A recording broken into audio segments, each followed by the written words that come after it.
tea, but this whole week is also going to be very toasty, feeling like summer. A lot going on. Thank you, Caitlin. And that does it for us at noon. The news continues on Chicago Live on Fox 12. We'll come back and hang out with us at 4.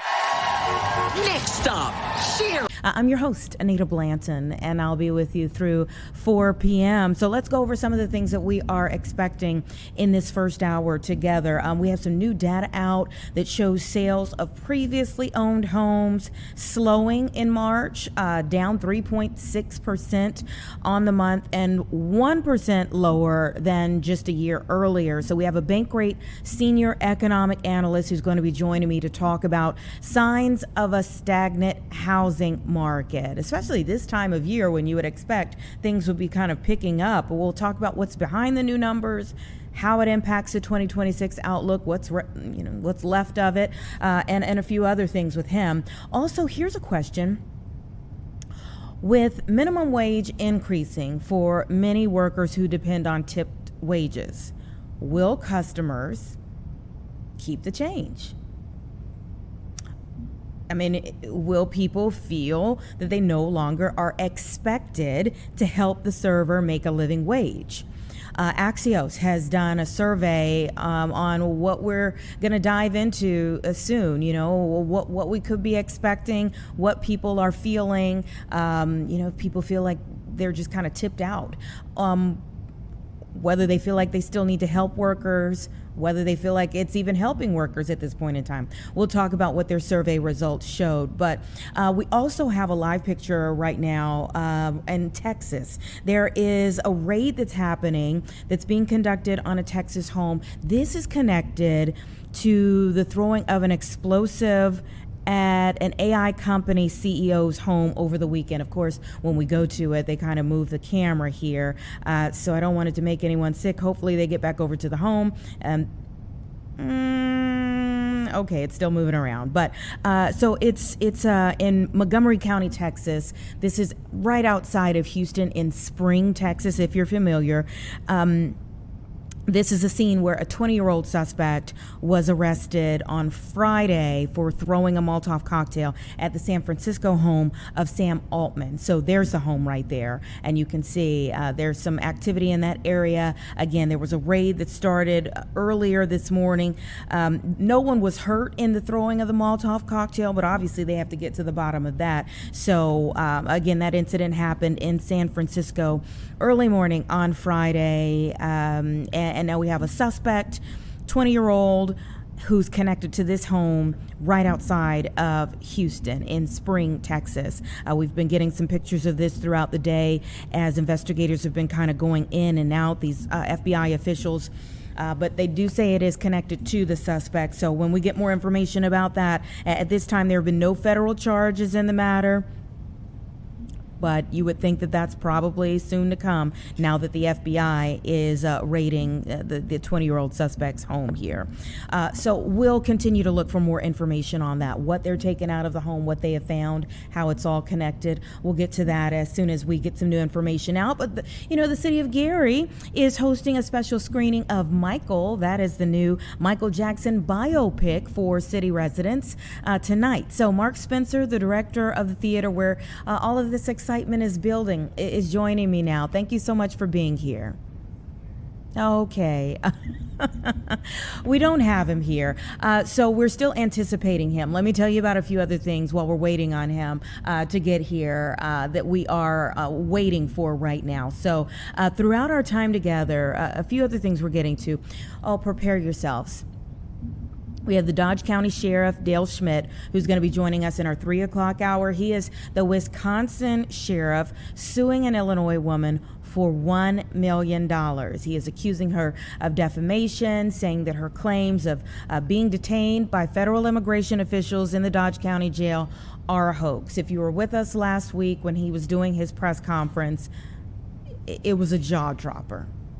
It was a jaw dropper as he was going down the list of claims and just debunking them one by one. I mean, it really makes you think, what was the thought behind the whole story? And thus far, no one has come back to say, actually, no, you're wrong. No one has come back. The young woman involved in this no one in her camp, she has not come forward to say, no, he's wrong. I have a different version of this story, a different account of things. And maybe that's because they had way too much evidence to refute. I'm not sure, but their information that they shared with the public was just a wow moment. Whether it was the payments made even for the trip, how she obtained that money, how she connected with other people involved. There was a lot to it. And again, he just went line by line in that press conference. So we immediately put in a phone call so that we could, because again, this is all connected. It's a Skokie woman. So it's a Wisconsin sheriff, Skokie woman. There's even some lawmakers involved in this. There's a lot going on in that particular story. So we immediately put in a phone call to get him on the show, and he has agreed to be with us. That's going to be in our 3 o'clock hour. Looking forward to hearing more from him about that now that he's actually, taken this a step further. It's one thing to make a claim that you very well could know is false. It's another thing to show people that that's not okay. That's not okay. And so it's not just him saying in front of cameras, this part of it was inaccurate, this part of it was a flat out lie, this part of it was fake. He's actually taken the extra step of suing the woman for $1 million so that he can really set a precedent and show people this isn't the route to go. Regardless of whether you agree with what the Trump administration is doing when it comes to immigration and ramped up enforcement or not, this is not the way to go. So we will talk to him a little bit later on in the show. Also, physicians all around the country, from around the country, are converging on Chicago this week. We love when there are big conferences here in the city, and this one is for the urgent care community, and they're going to be here all week. We're going to be talking about current trends, best practices, new solutions that are shaping the overall healthcare field. We have the Chief Medical Officer of diagnostics giant Health Track RX, who's going to be joining me so that we can hear a little bit more about what they're seeing, what they're having to intervene on, some of the big topics that are coming up at this convention this week, or that they expect to come up at this convention this week. And also, I'm really looking forward to hearing from him about how things like, the fight for insurance and Medicaid, Medicare, the changes there, how that is impacting their work. So that conversation is coming up in our 2 o'clock hour. So there's plenty more to come that we are looking into today. We have several different perspectives on the real estate market that we're going to be talking about. So just sit still. We're going to take a 2-minute break, line a couple more things up, and then we'll be back. I believe that this is the commission right now on security and cooperation in Europe. This is a Vatican diplomacy in an age of estrangement, power politics, and war that's beginning. And we're going to listen into this for a bit, and then we'll proceed forward with our planned conversations. They are the fruit of wisdom and long experience. First, 2 clarifications. Holy See refers to the government of the Catholic Church, while Vatican City is the territory occupied by the Holy See. It is the Holy See that is the unique sovereign entity seated at the United Nations and a dozen other international organizations, such as the Organization of the American States and the International Atomic Energy. Diplomats from around the world are accredited to the Holy See, not to the Vatican City microstate. Also, it is important to observe that the Pope is simultaneously a head of state and the leader of a world religion. For example, Leo XIV landed today, a few hours ago, in Algeria, where he was received by his counterpart, chief of state, the president of Algeria, and the Algerian government. Tomorrow, Pope Francis will fly to Antaba, where he will address the poor, the nuns that are helping the poor and the needy in that area, and it also will have a mass at the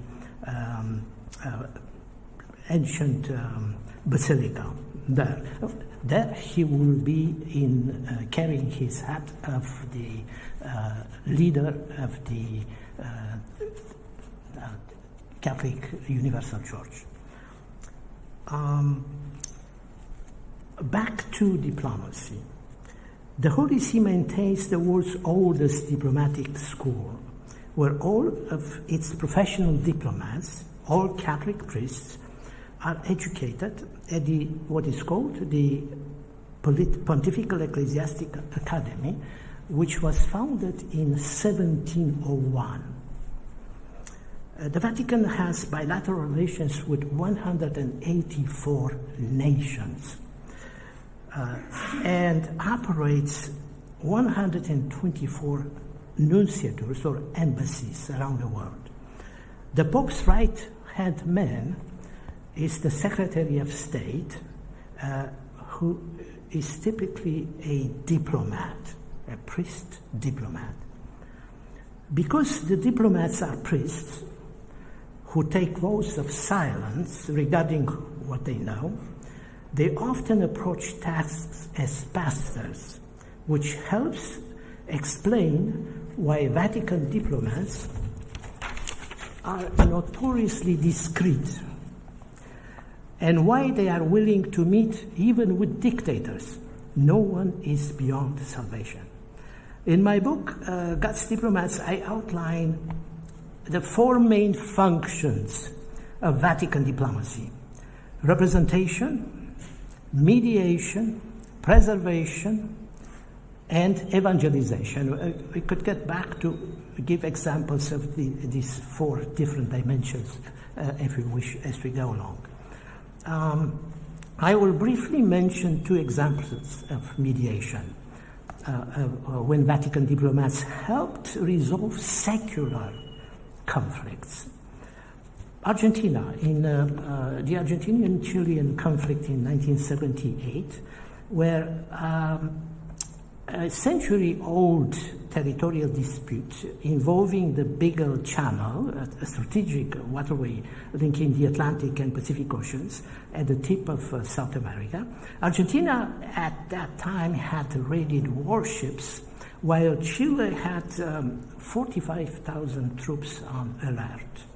At the last hour, Pope John Paul II announced he was sending a personal envoy based on a private agreement between the two countries. Declassified cables confirmed that the United States government shared intelligence with the Vatican, confirming the serious war footing. A papal envoy spent 2 weeks shuttling between the two countries. And the envoy brought the parties together to sign an agreement renouncing force, pulling troops away from borders, and formally requesting Vatican mediation. Nearly 6 years later, Argentina and Chile signed a treaty of peace and friendship, awarding these contested islands to Chile, but limiting its rights to 30 miles and conceding to Argentina navigation rights in Chilean waters. What the settlement included, and this is the most important element in Vatican diplomacy, handling of diplomacy, and that is the signature of the Holy See element.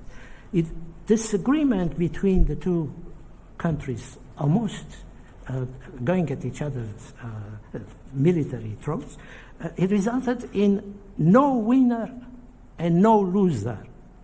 Yet it allowed both countries to claim success. One other example of mediation, papal mediation, It's an example that most of us remember who have lived through. That is when Pope Francis helped Havana and Washington overcome a distrust to conclude a prisoner swap and normalize the Cuban-U.S. diplomatic relations. In December 2009, the communist regime in Cuba arrested Alan Gross, a 60-year-old American USAID contractor sentenced in Cuba to 15 years. When secret negotiations between the United States and Cuba reached an impasse, the Obama administration and a handful of congressional allies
All right, welcome back, everyone. It's about 1:18 right now. We were listening moments ago to that Vatican diplomacy in an age of estrangement, power, politics, and war discussion for the Commission on Security and Cooperation in Europe. And they talked about the Pope being a head of state and the leader of a world religion.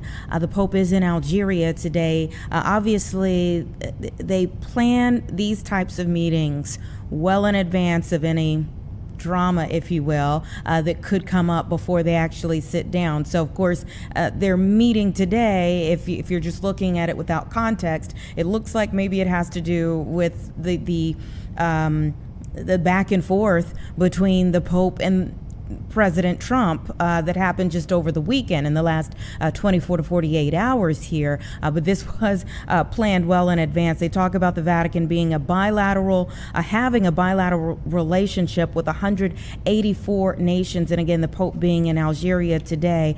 And of course, over the weekend, things did get a little ugly there, as the president has said he doesn't like the Pope, this new American Pope, Pope Leo, who is from the Chicago area.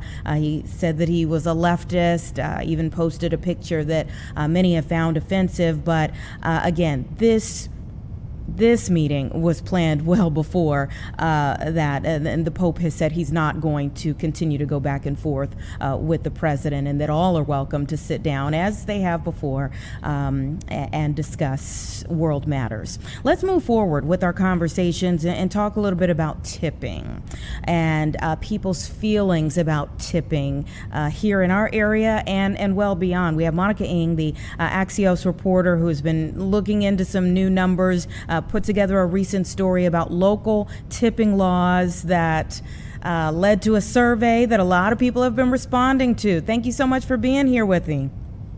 Thank you. So tell me what made you all put together the initial story that led to the survey. Well, as you know, the city council is currently in a bit of a tug of war with the mayor over a law that would have repealed the current plan to bring tipped minimum wages up to parity with the regular minimum wage by 2029, I believe. So that would mean that would be at least $16.60 per hour. The city council voted to stop that, to put a freeze on that for now, and the mayor said he was going to veto it.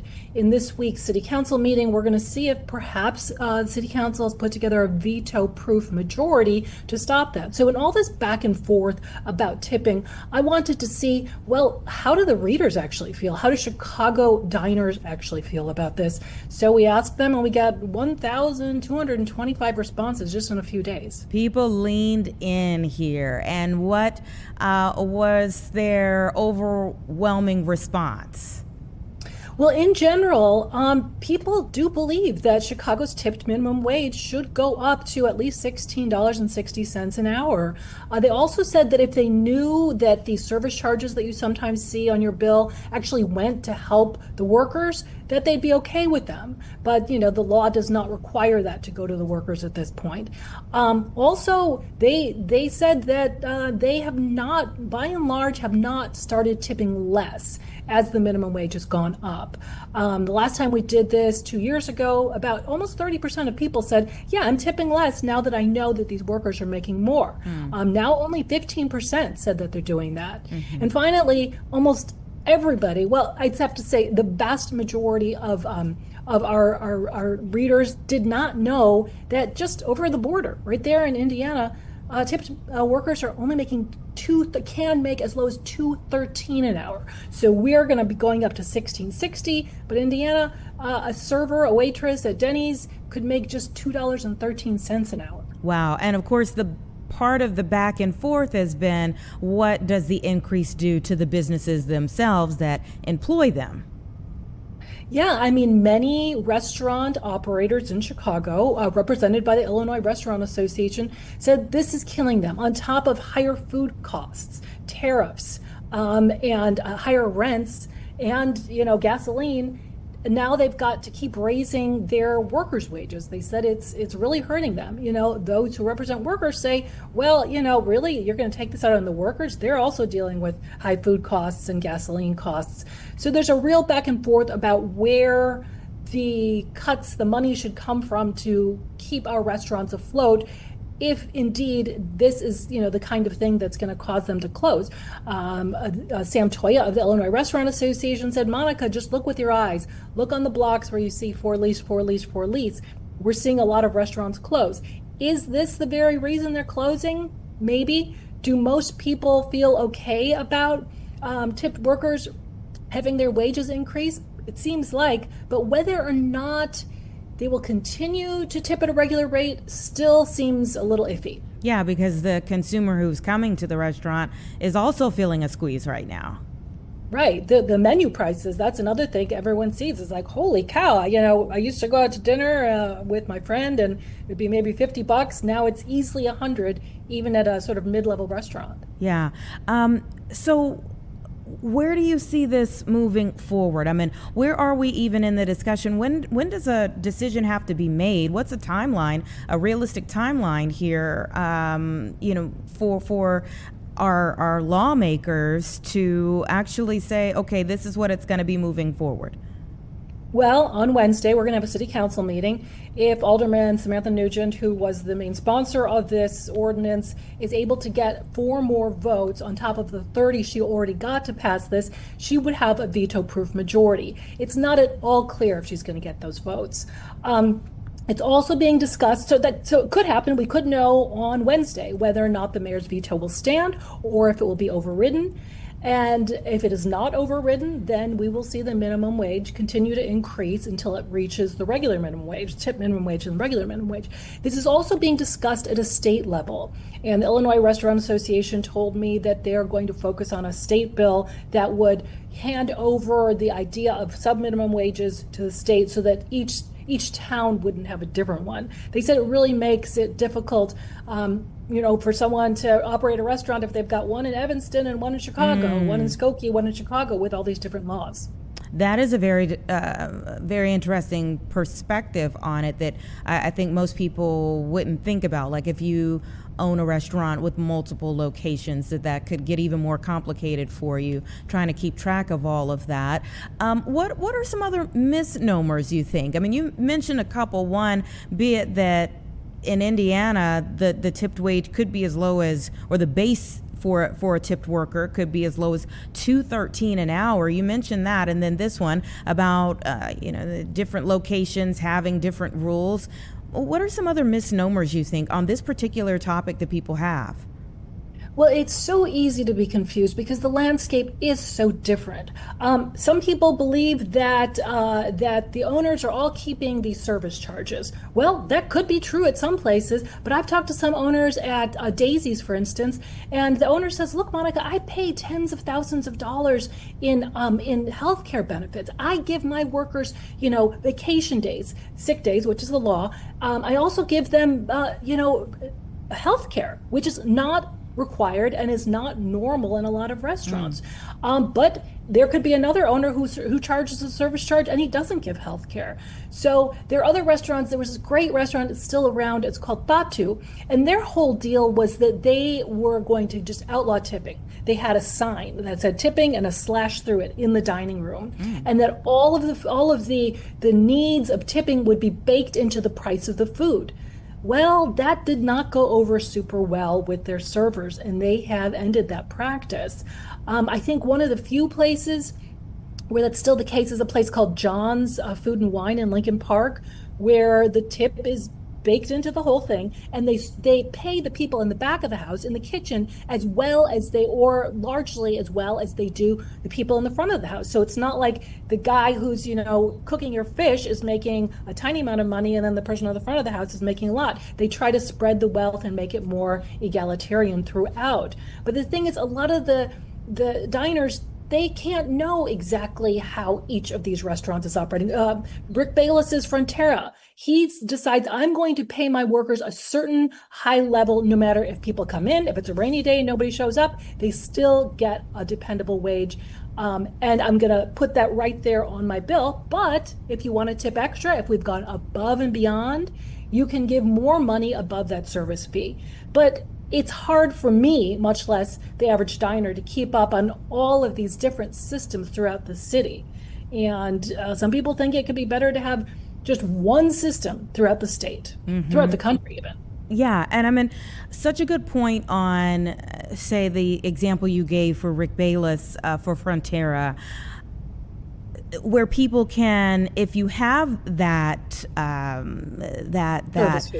service fee, then, well, you're thinking, all right, the way that he has set it up, you're actually tipping based upon the service itself, not I'm trying to even out what I think you may or may not be doing for this particular person. I'm just paying, hey, does my food taste great? Was the customer service great? I'm then tipping off of those things, not trying to even out, or think through matters of equality, actually, when it comes to the service industry. Yeah, I mean, and I think it's a really interesting model. It's a model that you can employ if your restaurant has a certain level of capital and a certain level of stability. Other restaurateurs are like, I can't, just pay a healthy living wage to my servers whether people come in or not, because that hurts my bottom line too. But it's you got to read my stories, or you got to read the fine print, or you got to ask your server at Frontera to know that that's how they do it. And some people, frankly, are a little annoyed when they hear that they're paying a service fee, but there's also a tip line. Like, wait a minute, didn't I just pay my service fee and you Am I expected to pay more? And Rick Bayless tells me, only if we've gone above and beyond your wildest dreams should you give more and show your appreciation for more. Yeah. And I think too, I've seen so much of this discussion online, some of the things that the restaurateurs are bringing up. I mean, these are hard conversations, hard statements to make. And some of them, you kind of get painted with a bad brush when you have to say, like, how do I keep my business open and pay my workers a livable wage? Like, it doesn't sound good, but we are trying to make sure everyone stays afloat. Yeah, I mean, it's such, as I point out in my stories, it's such an uneven landscape. I mean, to have legislation that treats Sally, the waitress at this diner, the same as Pierre, the server at Gibson's, is kind of crazy, because one could be making hundreds of thousands of dollars a year just in tips, and their base wage is, pretty much not even a factor for them. The other, their base wage could really be a big part of their salary and their ability to pay the rent this month. And so to treat every restaurant as if the equation is the same, it's kind of crazy, and you're doing that at the city level. So at the state level, it's probably even more difficult, where you've got just a different cost of living in every county, city, state. Minneapolis has done it this way. They've got a 2-tiered system depending on I believe, the annual revenue of the restaurant. And so here's how much you get paid here. Here's how much you get paid here. It's a difficult system, although the Illinois Restaurant Association says that in their surveys, and take it with a grain of salt, this is an industry group, says that most, I believe the vast majority, I want to say in the 80s, 85% of the servers they talk to say they like it the way it is, don't change it. Well, inflation has changed a lot since then, but it would be I would be very interested in hearing from more workers about where they stand on it, even though I'm sure we would get multiple opinions on that as well. Thank you so much. It's a complicated topic for sure, but it's good to hear, how people are responding to the survey, at least. Thank you. Thank you. All right. It is 1:32, everyone. Give us 2 minutes and we'll be back. I'll kind of give you some of our web trending stories for the day, and we'll move into our next conversation.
right, everyone, welcome back. 1:34 right now, and let's go ahead and get into our next discussion first, and then I'll give you the web trenders for the day. Our next guest is already here, so I don't want to hold him too much longer, but we have Mark Spencer, the director of the theater where people will pack into tonight to get a first screening of Michael, the new Michael Jackson biopic that is so appropriately being screened in Gary. Thank you so much for your time. Thank you for having me. It's a pleasure to be here. Absolutely. Let's see. The picture is far away. Okay, all right. We'll just keep it that way. I think there's maybe a connection issue going on. Tell me how you got involved in this, and what were your first thoughts when you found out that you would be? Well, first connection was actually with the city of Gary. Of course, they received the connection and the contact from Lionsgate, and basically they needed a physical plant that could hold such a premiere. And I've been blessed to manage a 2,000-seat hall for the last 34 years in Gary, and it's on the west side of town. And we actually began the process of putting all of the pieces together and arriving to tonight's premiere. So it's been quite the ride. It's been illuminating. It's exciting for the city. Mm-hmm. It's such an exciting time. I mean, what do you think even about a biopic like this coming out? I always, wonder, are they going to get it right? Do you leave it alone? Those types of things kind of go through your mind. What are your thoughts? Sure, I agree with you. They can be tricky because you're left to interpretation, right? But in the hands of masters that respect boundaries, they true to the biographical content of the person's history and character. And when you have a production under the likes of the tutelage of Graham King, you're in good hands. So it just depends on the team that's behind it. And when they do the homework and they actually put in the work, you can come out with a great product. And I can tell you, as we've been testing and preparing for this, they've hit a home run with this one. This is a great biopic. It's great work. And it's okay if people are listening right now, far and wide. Can people just from all over just jump in and get there? Or is this specifically for Gary residents in mind? Okay, I think the connection gave out. We gave it a good shot. Hopefully he rejoins. Okay, do we have you now? Mark, can you hear us? You talking to me? Mark, can you hear me? Yes, I can. Okay, wonderful. All right, we lost you for a moment there, but I was asking about whether people from just anywhere who hear about this screening can come, or if this is specifically to give Gary a little love. Yeah, this was by way of the city. They wanted to allow this premiere to be tailor-made to the citizens of Gary because it's a reflection. The storyline represents the grit and the tenacity of a very proud people. And of course, that family, the Jackson family, Michael, they're loved the world over. But the idea of a portion of the story being told, or the foundation of the story being told in Gary, the intent of City Hall was to make sure that those citizens got the wink and nod that they deserved by given the opportunity to see the film first. So there was a primary initiative, if you will, a very forward-thinking initiative to try to get those citizens in first to see it. Yeah. Let's just say no one has heard the Michael Jackson story. I don't know who that is, but let's just say somebody out there, they have never heard the Michael Jackson story. What is the significance of Gary to the Michael Jackson story? Again, it's about perseverance and drive, tenacity, to come from humble beginnings to work with dignity, honesty, grit, vigor. All of those elements were key to the shaping of that family's success and taking it abroad and working as an ambassador across the entire world, representing the great city of Gary. There must be something in the water, because if you Google or look up the number of Okay, all right. I think we lost that connection again. Sorry about that, everyone. And we were hoping that, we'd be able to have a little bit more of a conversation with Mark. It is such an exciting moment for the city of Gary. I mean, overall, it's an exciting time for the city of Gary. We've spoken with the mayor of the city of Gary, Mayor Melton, many, many times, just about all of the energy that's going into Gary right now. I love to see it. There are several different developments that are happening in the city of Gary right now.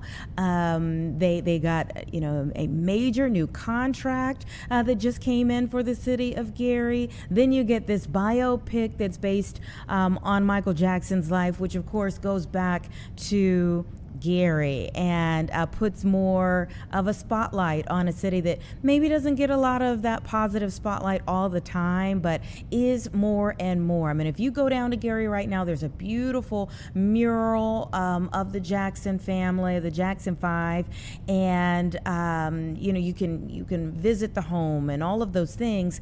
The history of a family that just brought so much to music that still has influences on what we hear still to this day. And so this biopic, yes, I was just at the movies yesterday, and as I was walking out, there's the screener, the poster that's up for this particular biopic, Michael, and I'm like, I was just getting excited just to see it up on the wall.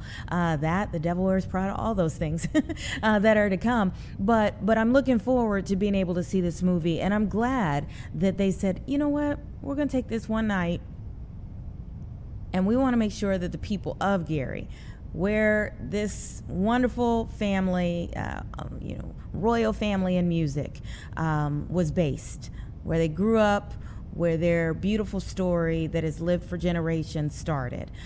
We want the people of Gary to be able to screen this, and we want to love on them for a night. I think that's a wonderful thing. So I'm glad that they're having this. Again, it puts Gary on the national stage, and it gives them a moment to really look at what came from the same streets that they're walking on today, that they are vigorously working to rebuild today, so that it can get a little bit more of the glory that it used to have, and so the more people can say positive things about the city of Gary. Love to see it. Hope that everyone has a wonderful time tonight. Again, that's just for residents of Gary. So I know if you're living in Plainfield or somewhere, no, or anywhere in the city of Chicago, no, it's not for us just yet, but for the city of Gary, for residents there in that area. The auditorium seats 2,000 people. So they should be able to get in a good number of their residents there. It's there on a first come, first served basis for people to fill in and enjoy the movie about just such a wonderful artist, an iconic artist, and that family, the Jackson family that called Gary home for so many years. All right, let's take a 2-minute break, everyone, and we'll be back to move forward with our conversations. Got to talk about the new numbers out for home sales and what it could mean for the rest of our year, especially if you're in the market or kind of thinking you wanted to get into the market over the summer or sometime soon. Give us 2 minutes and we'll be back.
Okay, welcome back. It's 1:45 right now, and we know today that sales of previously owned homes slowed in March, but how does that affect the market moving forward? We have Mark Hamrick, Bankrate Senior Economic Analyst, back with us. Certainly appreciate you being here as always. Always great to see you, Anita. Thank you. So give us your take on what looks like a stagnant housing market. Yeah.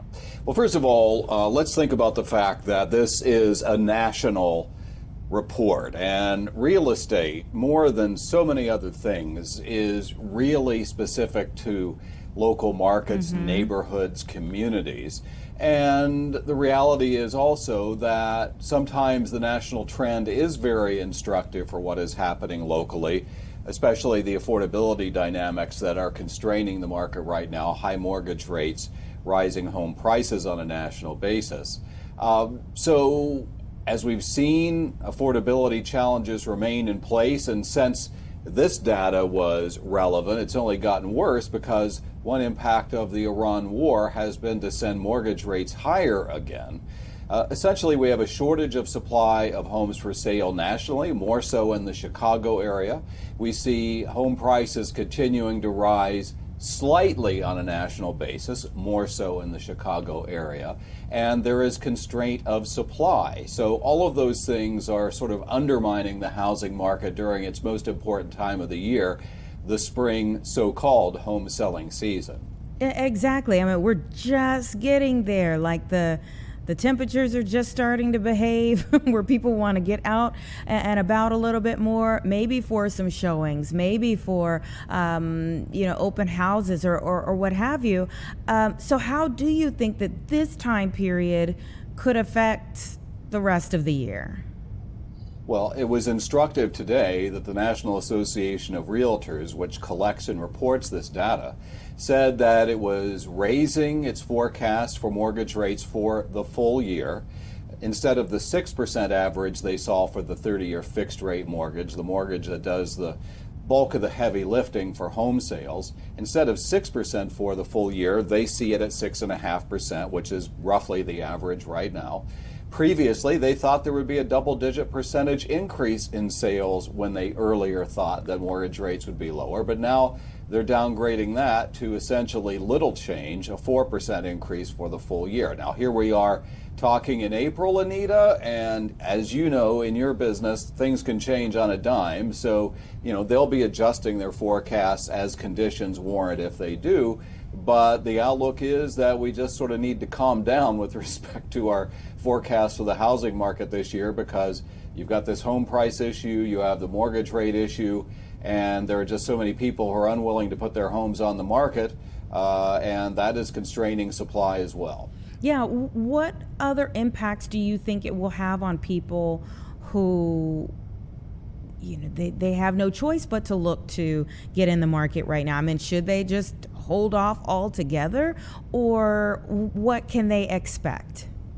Let's think of the fact that, Anita, this is the most personal of decisions, and so what might be right for one person might be wrong for someone else. Sure. And so we talk about the fact that the outlook for the full year is for existing home sales or sales of previously owned homes to remain little changed, and with an annual total of about 4 million homes being sold. That's well below where it would have been historically and certainly during the pandemic. And so we have, I would say, restrained forecasts or expectations for the housing market, but 4 million is not zero, right? And so many of the reasons that people move, buy a home, sell a home, are associated with what we call the life cycle factors, and that is people are getting married, somebody's finally moving out of their parents' home, people are downsizing, people are aging, people leave the planet. And so all of those things are among the reasons that people will buy a home. The other part is that I would urge people not to get too carried away with worrying about the absolute level of a mortgage rate. And what I mean by that is, if we're talking about the average right now being roughly 6.5% for the 30-year fixed, there are going to be plenty of people who find mortgages in the high or even mid 5% range, particularly those who are well qualified, have superior credit scores, have handled their finances particularly well. And people who are in upper income categories, upper wealth, or even high middle income categories are probably in a relatively good shape to buy a home this year as well. One of the reasons people have been coming to Chicago, no surprise, is that it's seen as a relative value to many other parts of the country. And, as a native Midwesterner myself, I love that. I love to see more people moving away from the coast, although I've been in the Mid-Atlantic for 4 decades, so I shouldn't talk anymore. But the reality is that it's a great value and obviously a great community. Mm-hmm. It absolutely is. And you said that someone's finally moving out of their parents' home, like maybe you've got a child that finally got a job and it's moving out. I don't know. It sounded a little personal. Well, no, we've got a fantastically successful adult son. That was not an issue, but let's just say we've heard stories. Yeah, there are plenty of people who are in that stage right now, for sure. A lot of times we think about like where we are, and you hold out hope that the interest rates will get back to what they used to be. Should we even think that thought anymore? I mean, are we just kind of, I don't know, just in new territory where it's probably going to stay at a higher level? Or do you think that at some point something could turn in everyone's favor, that we do get back to maybe some of the rates that we saw 10, I won't go too far back because of course, you'll kind of hit another period of time where we did have high interest rates, but where we were in a sweet spot? It's a great question, Anita, and my counsel on that is I would not expect to see a significant downward move in mortgage rates or interest rates generally. And the reality is, and this is hard for people to swallow, where we are right now is actually pretty consistent with the long-term average for mortgage rates going back to the early 1970s when they were first really tracked on a national basis. Bank rate's been tracking them for nearly that long. Freddie Mac just a little bit longer. Bank rate's been around 50 years. But the reality is that, with the sort of 6-7% mortgage rate that we've seen in the recent past, that's pretty much average. The problem is that coming out of the great financial crisis, which was a housing bust and then sort of set the rest of the economy on fire beginning in 2008, we went through a period where the Federal Reserve was keeping interest rates, which are short-term rates, abnormally low. And then we went into the pandemic where you could get a mortgage rate in the high 2% range. I definitely don't see that returning. So I would say that people need to try to make an adjustment with their attitude here to say, I'm not going to be able to time this market, and there is some value in delay, in the sense that if you're sort of making your finances more robust by adding more to your savings, continuing to save for retirement, paying down debt, maybe boosting that credit score that'll qualify you for a lower mortgage rate. That's one way you get a lower mortgage rate, is to have a better credit score.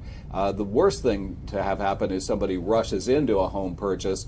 They don't necessarily realize that once you own a home, the clock's ticking on repairs and renovations that you'll need to be doing. And so you need to sort of walk and chew gum at the same time with your personal finances, meaning, life happens, and maybe if you have a child that you're saving for college or whatever the reason, optimizing your finances for a home purchase is a very good thing to do. Unfortunately, you've got home prices popping in the Chicago area, great for those who are selling their homes, but people who are aspiring to buy, in that case, a delay can only be perhaps more challenging, because maybe you're talking about home prices that are up another 6% a year from now.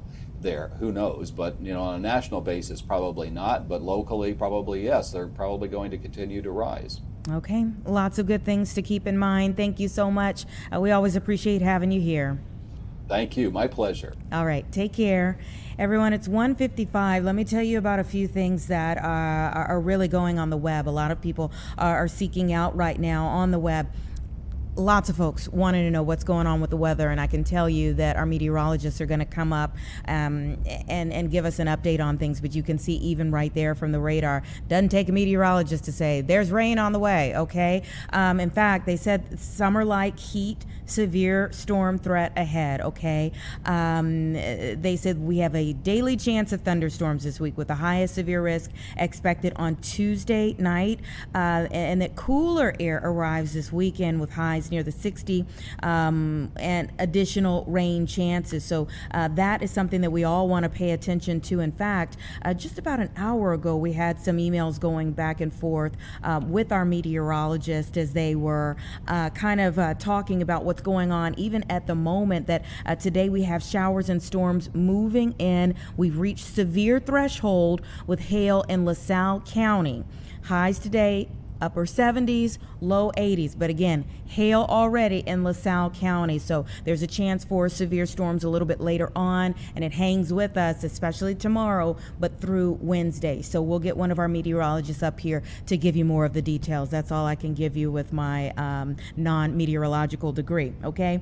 Also, let's take a look at something else that's trending right now on the web. Oh, this morning, boy, what a story we had this morning about a fire that happened, ripped through a home, killed a 10-year-old boy and put an 18-year-old in critical condition. Lots of people have been wanting updates on that. That happened in Washington Heights. Cause of the fire still remains under investigation right now, but our Saquon first thing this morning was out there, spoke with I believe the grandfather, and what a time for this particular family that you just never want to endure. That fire started around 3:30 this morning at that home, and again, a 10-year-old boy was in the building. He was found but was not able to be resuscitated, and then the 18-year-old is in the hospital fighting for his life right now. And so they are all in our thoughts, that family that just went through the worst type of situation. And I believe the 18-year-old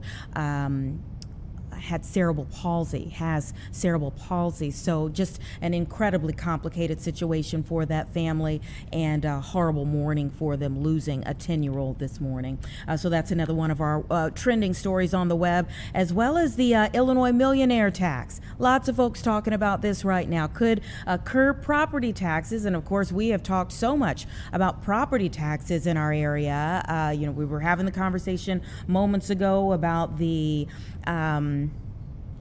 Illinois Restaurant Association weighing in on tipped wages, talking about all of the vacant buildings. Well, it's the vacant buildings, of course, downtown that became really the centerpiece of that conversation about property taxes. If you have vacant buildings, then that tax burden gets moved into the neighborhoods. Some neighborhoods where people had 200% increases, and 200% increases in neighborhoods that were already struggling, had a lot of people who were struggling just to make ends meet. So the Illinois millionaire tax is another one of our trenders as a result of that. So it raises taxes on those making $1 million or more a year.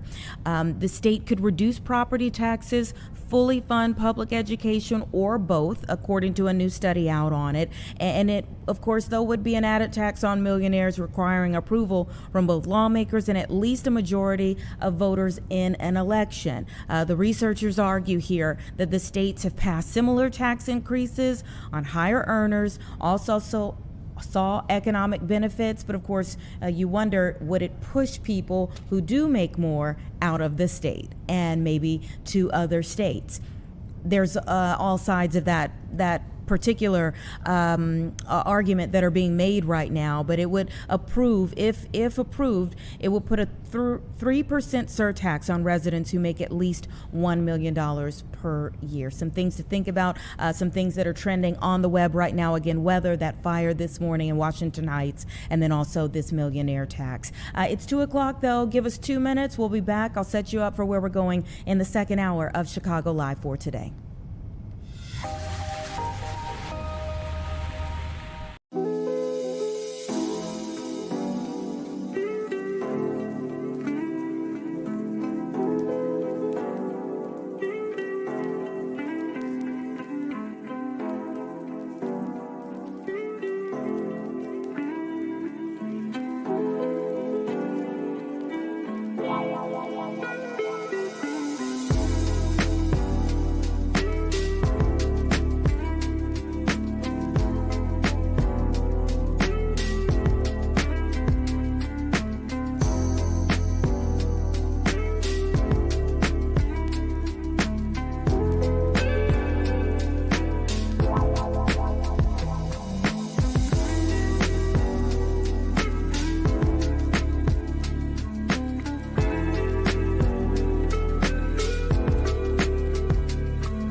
Welcome back, everyone. 2:02 right now. Let's talk about a few of the things that are coming up in this hour. I mentioned at the top of our 1 o'clock hour that we have hundreds, if not thousands, of urgent care workers who are in our area this week for a major convention. They're talking about trends. They're talking about some of the big topics, technology, all of those things that are really moving them forward in healthcare. And we'll be able to hear a little bit about the convention, some of the things that they'll be talking about, and the things that really matter to them right now in this moment in time for our country later on in the hour, right about 2:45. Also, we're going to talk about a trucking lawsuit. I mean, this is pretty significant. The accusations that are being made here and in large case proven already, we're going to get into with an attorney from Hughes, Sokol, Piers, Resnick, and Dim. And if you ever think about what truckers go through, you know, whether it's the long hours, the load that they're carrying, the rigorous demand on driving, all of those things factor into this lawsuit. But then also, you know, what a breach of contract will look like in their world. We're going to get into it. That should be around 2:30. Looking forward to a discussion about the NBA draft happening tonight. We've had some wheeling and dealing already in the last few days for the Chicago Sky. I mean, yes, we lost Angel Reese, and that was like, oh my goodness, what are we gonna do? Because she's such a force, not just on the basketball court, but really she brings a lot of eyeballs, a lot of attention to the Chicago Sky. Drafted right out of LSU, you know, you think like, oh goodness, this was a wonderful pickup, but we got some new pieces of the puzzle in that have kind of settled in as to like, oh no, maybe they do know what they're doing. We're going to talk to our own Chris Kay about another piece of the puzzle, another few pieces of the puzzle that could be coming tonight in the WNBA draft. Love this night. I think it comes maybe a little quicker for the young women in college than it does for the young men, and that's a little odd, you know, that their turnaround is so fast from, especially if you go far into the season. So you think about the fact if you just went the distance in March Madness, and then we turn around and now is the WNBA draft, and then for these young women, they go right to the next city and start their professional careers so quickly. All of it's turning around so quickly for them. So it's an exciting time. Their wheels have to be turning. Not quite sure who's going to go first, second, third. Sky have the 5th pick. We'll talk with Chris Kay all about it. If you can't tell, I'm excited. So I'm looking forward to that conversation. But we do want to start essentially where we left off in the 1 o'clock hour. I was telling you one of our biggest trending stories on the web right now has to do with this proposed millionaire tax. And we have an economist from the Illinois Economic Policy Institute, Frank Manzo, who is joining me now to talk about it. And we so appreciate you being here to talk about something that so many people are discussing right now in our state. I appreciate it. Mm-hmm. So Frank, let me get your overall opinion of where you think our lawmakers in this state are trying to go with this particular proposal. Yeah, you know, Illinois has one of the most regressive state and local tax systems in the country. And so simply put, Illinois is a high tax state for the middle class, but a low tax state for wealthy households. And so what's being looked at is reforms to make our state more competitive for working families, as well as potentially create better schools for our children. And the millionaire surtax is one of those proposed reforms. More competitive for the middle class, but people would ask, does this drive out higher earners?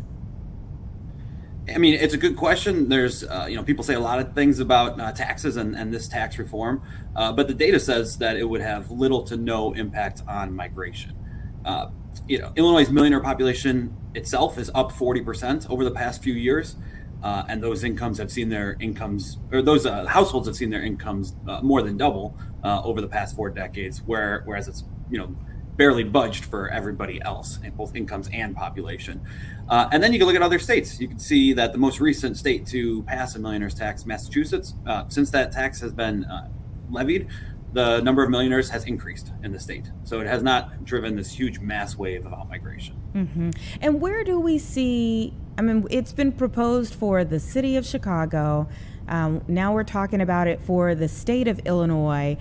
It seemed like when it was a conversation before, the governor, who's a billionaire, was not on board for it.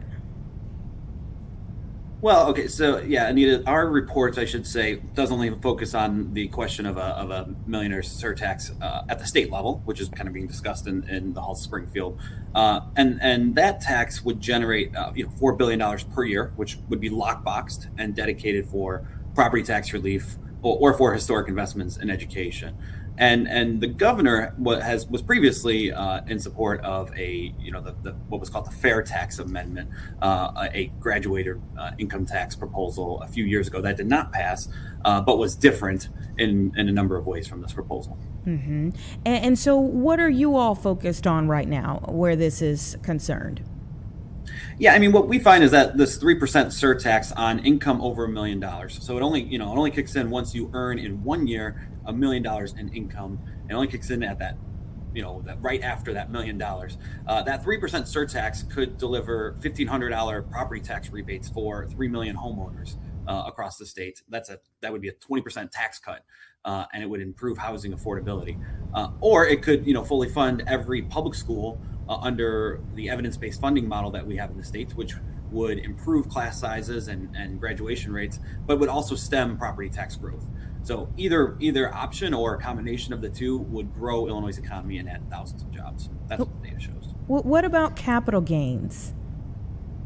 So yeah, that would be treated as income in the state of Illinois. So if you sell stocks and you have some gains, that's you do have to pay the current 4.95% income tax on that increase in the value. That being said, it would only apply to people who have $1 million, more than $1 million in earnings over a certain year, right? It's not a wealth tax. It's not a tax on how much you have in stocks or in your house or anything else. It is a tax on income once those shares have been sold. And explain the lockbox a little bit more for anyone who is hearing that term and they're like, what exactly would be done? Yeah, very good question, Anita. In two advisory referenda since 2014, voters strongly supported these types of millionaires' taxes to deliver property tax relief or to fund schools. And the questions were asked in those specific ways. Would you be in favor of this if the money went only to property tax relief or only to funding schools across Illinois? 60% of voters in both cases supported that measure, including support from urban, rural, and suburban areas.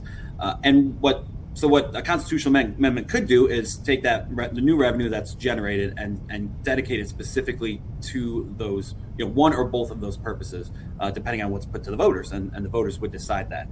Just a few years ago, the voters passed a constitutional amendment to lockbox transportation revenue. So any money you spend at the pump in gas taxes can only go towards funding our roads and bridges, as well as some for public transit, but transportation-related purposes. Mm-hmm.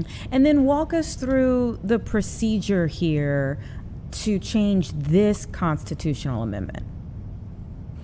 Yeah, well, so the legislature would have to pass a bill in the next few weeks in order to get that language on the ballot for voters to decide in November. But once they do, it's you need more than a majority of lawmakers in the General Assembly to be on board with this, and then following that, you need a 60% approval of those voting in the election or on the question. There's kind of two wonky ways to get it, but basically you need 2/3 of a vote from the voters.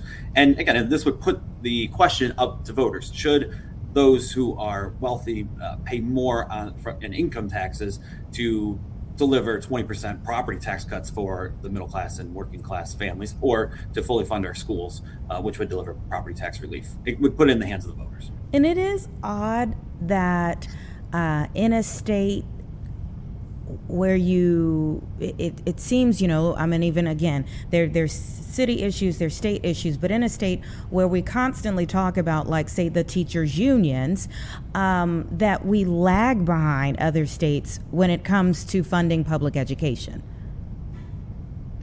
Right. Most states have higher income taxes than us and higher income tax rates, but our property taxes are among the highest, whether you're looking at the rate or actual bills that people pay. And the reason is that schools depend on them. Schools account for almost 2/3 of tax bills because funding from the state of Illinois has historically been one of the worst in the nation. And so the local governments and local school districts have been forced to rely on increasing property taxes if they want good schools with decent, adequate class sizes. So let me ask you this: what in you all's reporting, if you're looking at it from some people feel this millionaire tax could send people away, what do we see that's bringing millionaires here or bringing their businesses back to Illinois? Yeah, I mean, it's a good question. This small surtax on net income over $1 million would only affect about 40,000 households. That is less than 1% of all Illinois taxpayers. It would have no impact on 19 out of every 20 small business owners across Illinois. So it really no effect on the vast majority of people and business owners. But what we see in other states that have enacted these millionaires surtaxes, and there are 4 other states that currently have them in place and 2 that passed them within the last month. Those 2 are Washington State and Maine. Just passed a millionaire surtax last week.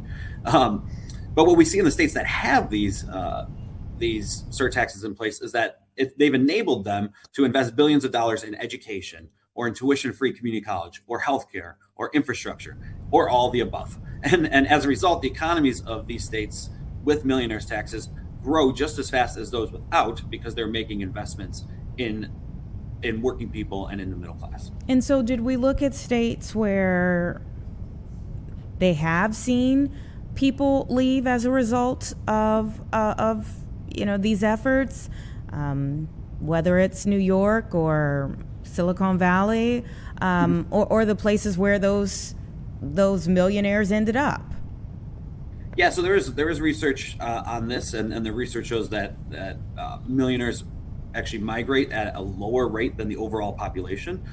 Most people who choose to leave states tend to be looking for economic opportunity, tend to be lower income and looking for a better job, and not necessarily millionaires that have business interests in their own states or personal ties to their communities. That being said, you could look at a state like Massachusetts. That's the most recent state to have enacted a millionaire surtax and have it in place since 2013. That millionaire population is up. There are anecdotes and stories of people leaving the state, but just like the overall population, migration within states is not the only way for a population to grow.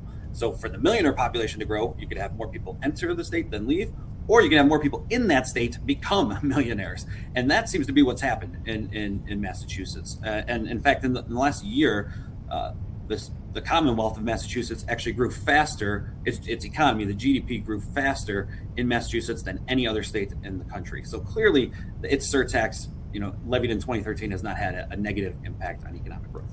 Very interesting. Thank you so much for joining us and helping to break that down. Again, as I said, there are plenty of people who are looking for more information about it. So the interest is there for sure. So the more information we can put out where it's accurate information, I think the better. Thank you so much for your time. Thank you again for having me. I appreciate it. All right. You take care. It's 2:16. Everyone, give us 2 minutes and we'll be back.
quite a bit changed, and I'll put it to you this way. Okay, welcome back, everyone. It's 2:18 right now, and I am so looking forward to this conversation with our own Chris K about tonight's WNBA draft. Thank you so much for taking some time out. We know you are super busy right now, but we appreciate you. I appreciate you having me on, Anita, always. Are you as excited as I am?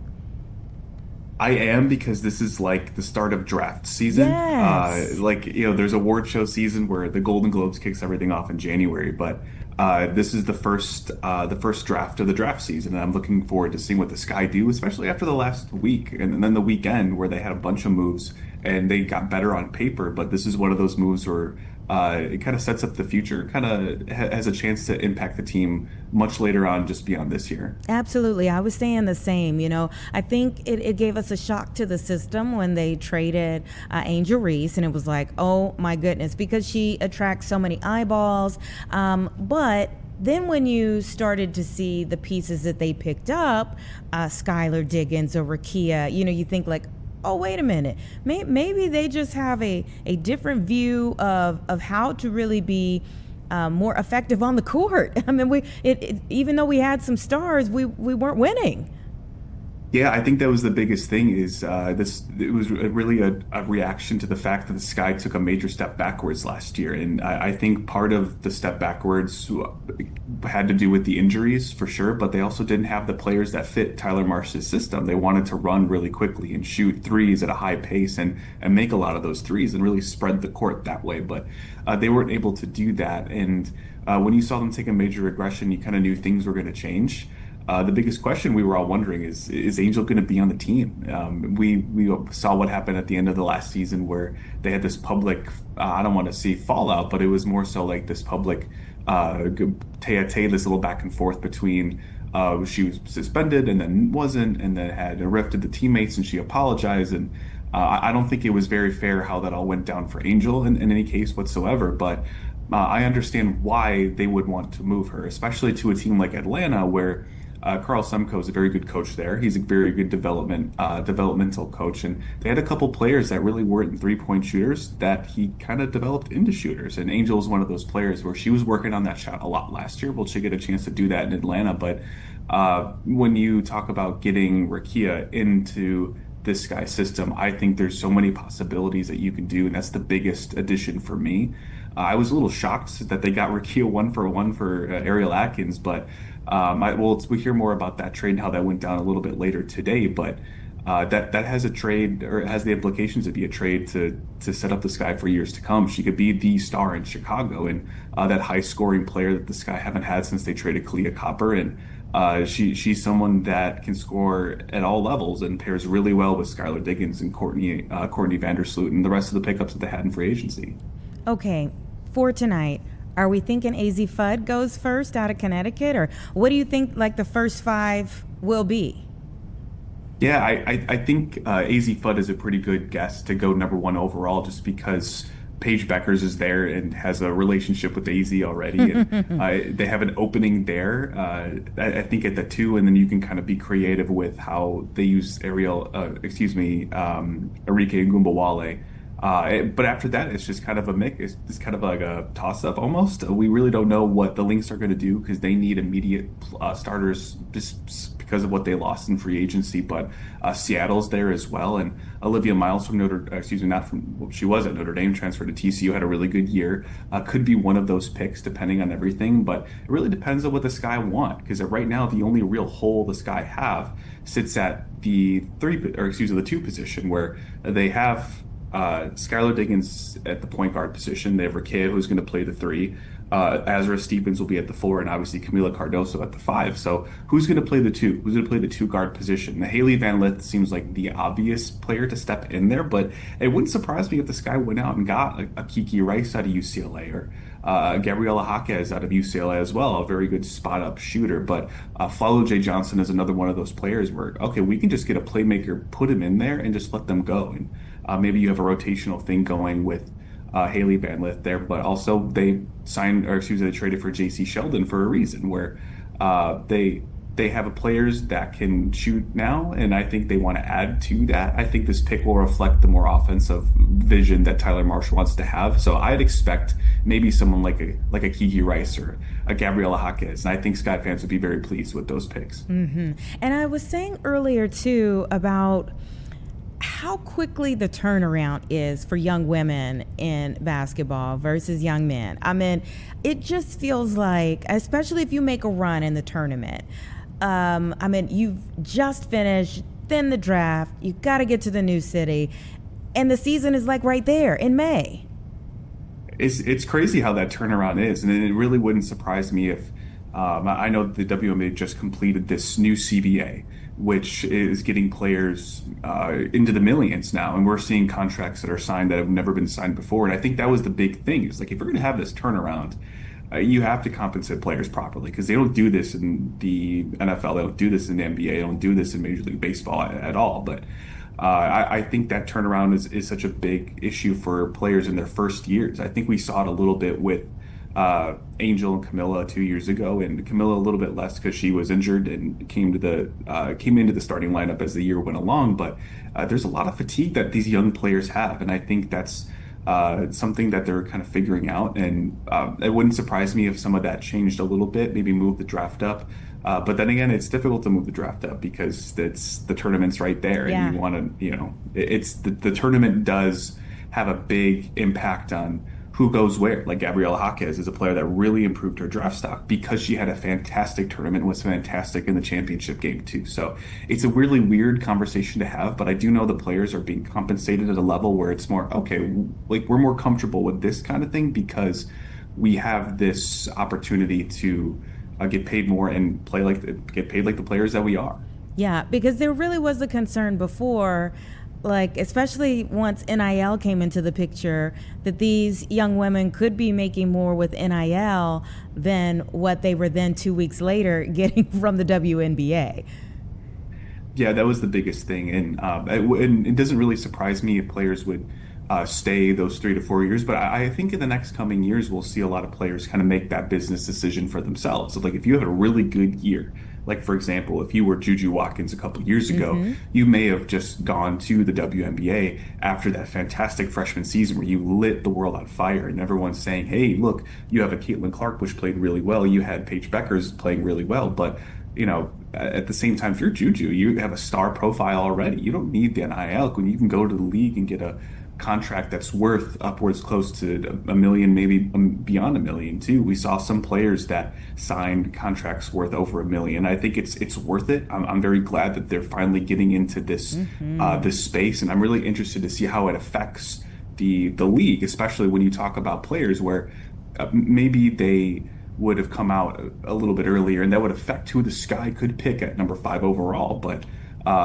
it's a part of this new age of the W, which I'm really excited to see, especially since the league has always been a powder keg. They've always had the fan base, the core loyal fans that have always been there. They just needed something to get it over the edge, and players like Angel and Paige and Caitlin were responsible for kind of lifting that, give it a little bit of a jolt. And I think we're starting to see the results of that reflected in this CBA, where all these players that have put the league on their back, like in Asia Wilson, are finally getting compensated in the way that they should, because this league was built on a lot of those players. Yeah, for sure. I remember going to WNBA games like over a decade ago, and you could look left, look right, and it was just a lot of empty seats. And the last time I went to a Sky game, I'm like, oh man, this has come a long way. This is a beautiful thing to see, that people are really packing into these arenas. And in fact, they're having to find new arenas, locations, not building them, but new arenas for these young women to play, because so many people are starting to follow their sport. And you made the point about whether, an athlete would choose to stay longer versus those who would come out earlier. There was also the big news for young men for Wagler down in at the U of I. Yeah, Keaton Wagler making that decision to declare for the NBA draft, and that's not something that is all too surprising to us, especially after the Final Four, after the plays that he was making in the tournament. He's someone that, again, you want to talk about the potential of finding your way really early on and kind of taking advantage of that. Keaton's a massive example of what the W could look like, especially in a couple years when you have players like a Juju, where if you take the world by storm, kind of like Keaton did, where he was an All-American, an AP All-American, he'll have his jersey retired by University of Illinois at some point. I mean, this is a kid that took his opportunity and became one of the best players in America. And I remember watching him at certain times, and I'm like, man, when he has the ball in his hands, everything just looks slow motion. It just looks like it's just coming together so quickly. Everybody else is just trying to keep up. And it's such a weird, ironic, dichotomy of how everything works out with him. But he's someone that has so much offensive talent, and we figured that out as the year went along. We talked about the UConn Final Four game, and we talked about, U of I played that UConn team early in the year, but like they really didn't, because Keaton didn't play that much in that game, and now he's their best on-ball scoring player. He's a very ball-dominant player, and he earned that right to be that player with the way that he developed as the year went along. And I think players like Juju will have to make similar decisions down the line, especially if they're coming into this new era of the WNBA, where you can make that money right away if you just go pro. And we're going to see a lot of tough decisions, and some fans are going to have to understand, like, this is just how it is now, because they're so used to seeing some of these these WNBA stars playing for 4 years in college before they get to the league. So I'm really interested to see how that all works out. But it's good for Keaton. That's something that he's really earned, and Illinois has to do a lot to kind of fill those shoes. Yeah, but it's a wonderful thing to see all of these hoop hopes and dreams coming true. And this is the season where you really get to see people's hard work pay off. Thank you so much. I can't wait to see the draft tonight, and maybe we'll have to pull you in for analysis tomorrow once we find out who we get. Please do. I'm all here for it. Okay. All right. You take care, sir. And before we go to break, everybody, we have been monitoring a live picture from the Freedom Plane. It's in California. We actually had an interview with these folks from the Freedom Plane. It's a collection of the rare founding era U.S. documents that are touring the country. And this is, of course, for the country's 250th anniversary. It's a nationwide exhibition. Unfortunately, that's not coming to Chicago, but we can monitor where it goes as it's kind of making its stops. Right now, it's in California, and the documents included in the exhibition, oh my goodness, they have some gems, Article of Association from 1774. It's an agreement adopted by the First Continental Congress urging American colonists to boycott British goods. They have the Senate markup of the Bill of Rights, reflecting early revisions and deliberations over the first 10 amendments to the Constitution, and several other documents that they are carrying as well. So again, this is in California right now. It's going to be making several stops for the country's 250th anniversary. We had the great pleasure of speaking to the founders of this movement as they were getting ready for it, and now they are on the move there. So 2:32, give us 2 minutes, and we'll be back to move our conversations forward, getting into this trucking lawsuit, and the details here gonna have you kind of scratching your head. All right, we're back after this.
All right, welcome back, everyone. 2:34 right now. And, you know, a lot of our conversation when it comes to truckers or those with CDLs lately has been about gas prices. But really, it just underscores how vitally important they are to the overall economy. That if they can't make their routes or if they're not paid well, I mean, they get our food to tables, they get our food to grocery stores, they get our food to many other places, they get our goods to automakers or to you name it. There's probably some type of driver who is getting goods from somewhere to transport it to another location. So what happens when their deals go bad? What happens when their contracts aren't honored? We're going to talk with Christopher Wilms, who's an attorney with Hughes, Sokol, Piers, Resnick, and Dem right now about a particular lawsuit that's reached class and collective action status. Thank you so much for your time. Hi, really nice to meet you. Thanks for having me on the air. Great having you here. So this deals with super ego. Give us a little bit of the background information here. Yeah, sure. So we have a lawsuit that's been pending against Super Ego for about 4 years, and it's on behalf of many truckers who have worked for Super Ego affiliated motor carriers. What they allege is that they were recruited to come work for the company and receive 88% of whatever the load paid for the load that they hauled. As it turned out, they realized that Super Ego was not paying them 88% of the load as promised. They were misrepresenting the price of the load and paying the drivers much less than they were originally offered. And so we've been in litigation with Super Ego affiliated motor carriers for quite some time. And then obviously last night there was a big report on 60 Minutes about how the company's having difficulty with their safety scores. Yeah, and Super Ego is based out of where? I believe Elmhurst. Mm-hmm. Okay, so it's a local company now from the Chicagoland suburbs that we're dealing with here. The allegations are pretty concerning. Yeah, the allegations in our case are very concerning. We attached to our Third Amendment complaint recruiting documents that told the drivers exactly what they were going to get paid, 88% of the load. We pay 88%. You only have to pay a certain amount for the truck payment and a certain amount for fuel. And then the Third Amendment complaint also includes instances where the Super Ego dispatchers would send drivers documents recording the load price. Drivers only found out later on that the price had been manipulated so that they would get paid less than promised. Mm-hmm. And so when you saw, I'm sure by now you've seen the 60 Minutes episode that you just mentioned there that you referenced. When you're watching this report that includes even more allegations, what's going through your head as an attorney in this case? Yeah, it's just really troubling. It's really troubling, the allegations of Super Ego opening and closing motor carrier companies whenever they have bad safety scores and then just reopening them under different names. People really getting hurt because drivers being asked to work over the DOT hour limits. These portions of the 60 Minutes episode are just really troubling. It doesn't seem like that's how trucking companies should operate. They should be always looking out first and foremost for their truck drivers and for the people on the road. Yeah, I mean, they're saying that what's going on there puts us all at risk on the roads.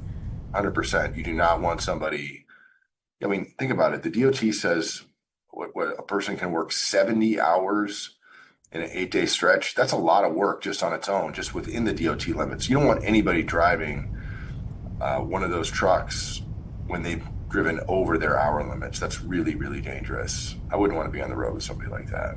So do you see an overlap between what we saw on 60 Minutes versus your case?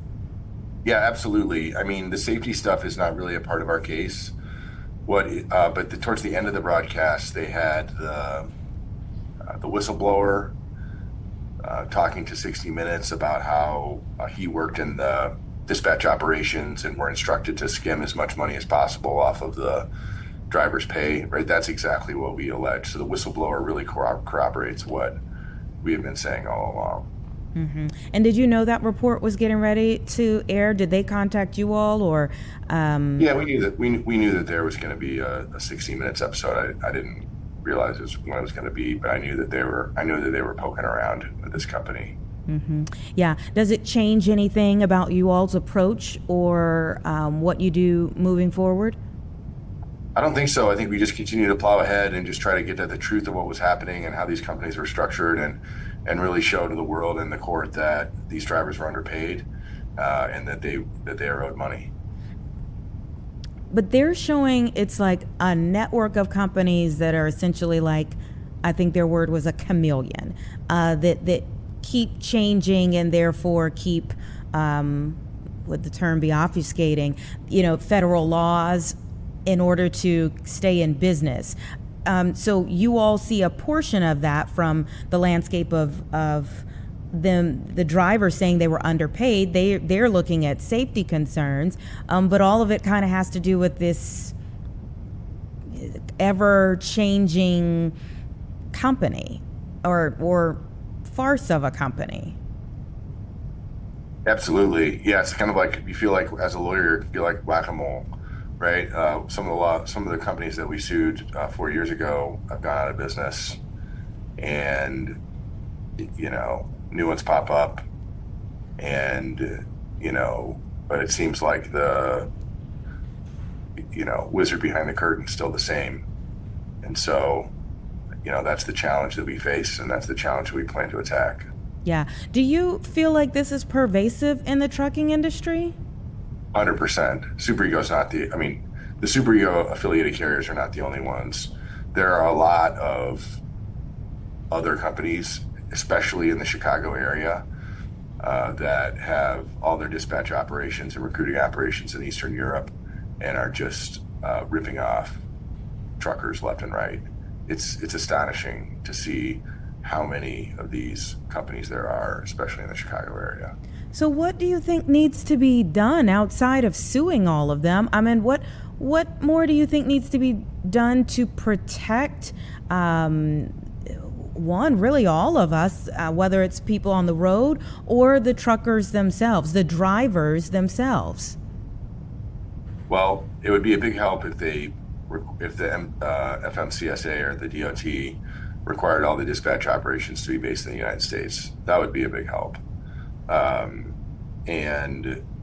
not an expert really on DOT and safety items, but it sure doesn't seem that you should just be able to open a motor carrier, run the safety score into the ground, and then move 100 trucks over to a brand new company and start doing the same thing. That seems like government regulation needs to step in and do something. Yeah, that's. The 60 Minutes episode said there was far too few FMCSA investigators to cover all the fleets. So, that's one place that we really need to see the federal government step up. This is no joke. This is people's lives at stake, and we need to, make sure that companies are driving safely, and if they are not, that they should be out of business and not just roll into a new company doing the same thing. Yeah. Well, please keep us updated on how things go with your case, and we'll be kind of looking to see if something comes out of this that actually, whether it's your case, the 60 Minutes episode, that we've raised enough awareness about what's going on, that maybe there's something that comes from this that really affects change for many years to come. Well, thanks a lot for having me on. I'm really grateful that the media is picking up this really important issue. I've been at it for a few years, and it's great to see some of the mainstream media really recognizing how important it is to truckers and to people on the road. Absolutely. Thank you so much. Keep us updated. Take care. All right, take care. It's about 2:45, everyone. Give us 2 minutes and we're back. We're going to speak with one of the doctors, the chief medical officer of diagnostics giant HealthTrack RX, about a big conference happening here in the city and what are some of the healthcare trends they see in today's generation, but also in the years to come.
Welcome back. It's about 2:47 right now. Dr. Stephen Goldberg is joining me as the Urgent Care Convention has descended upon the city of Chicago. That is physicians from all around the country who are here talking about all of the nitty-gritty that's happening within the industry, but some things that we all can take from it as well. Thank you so much for your time.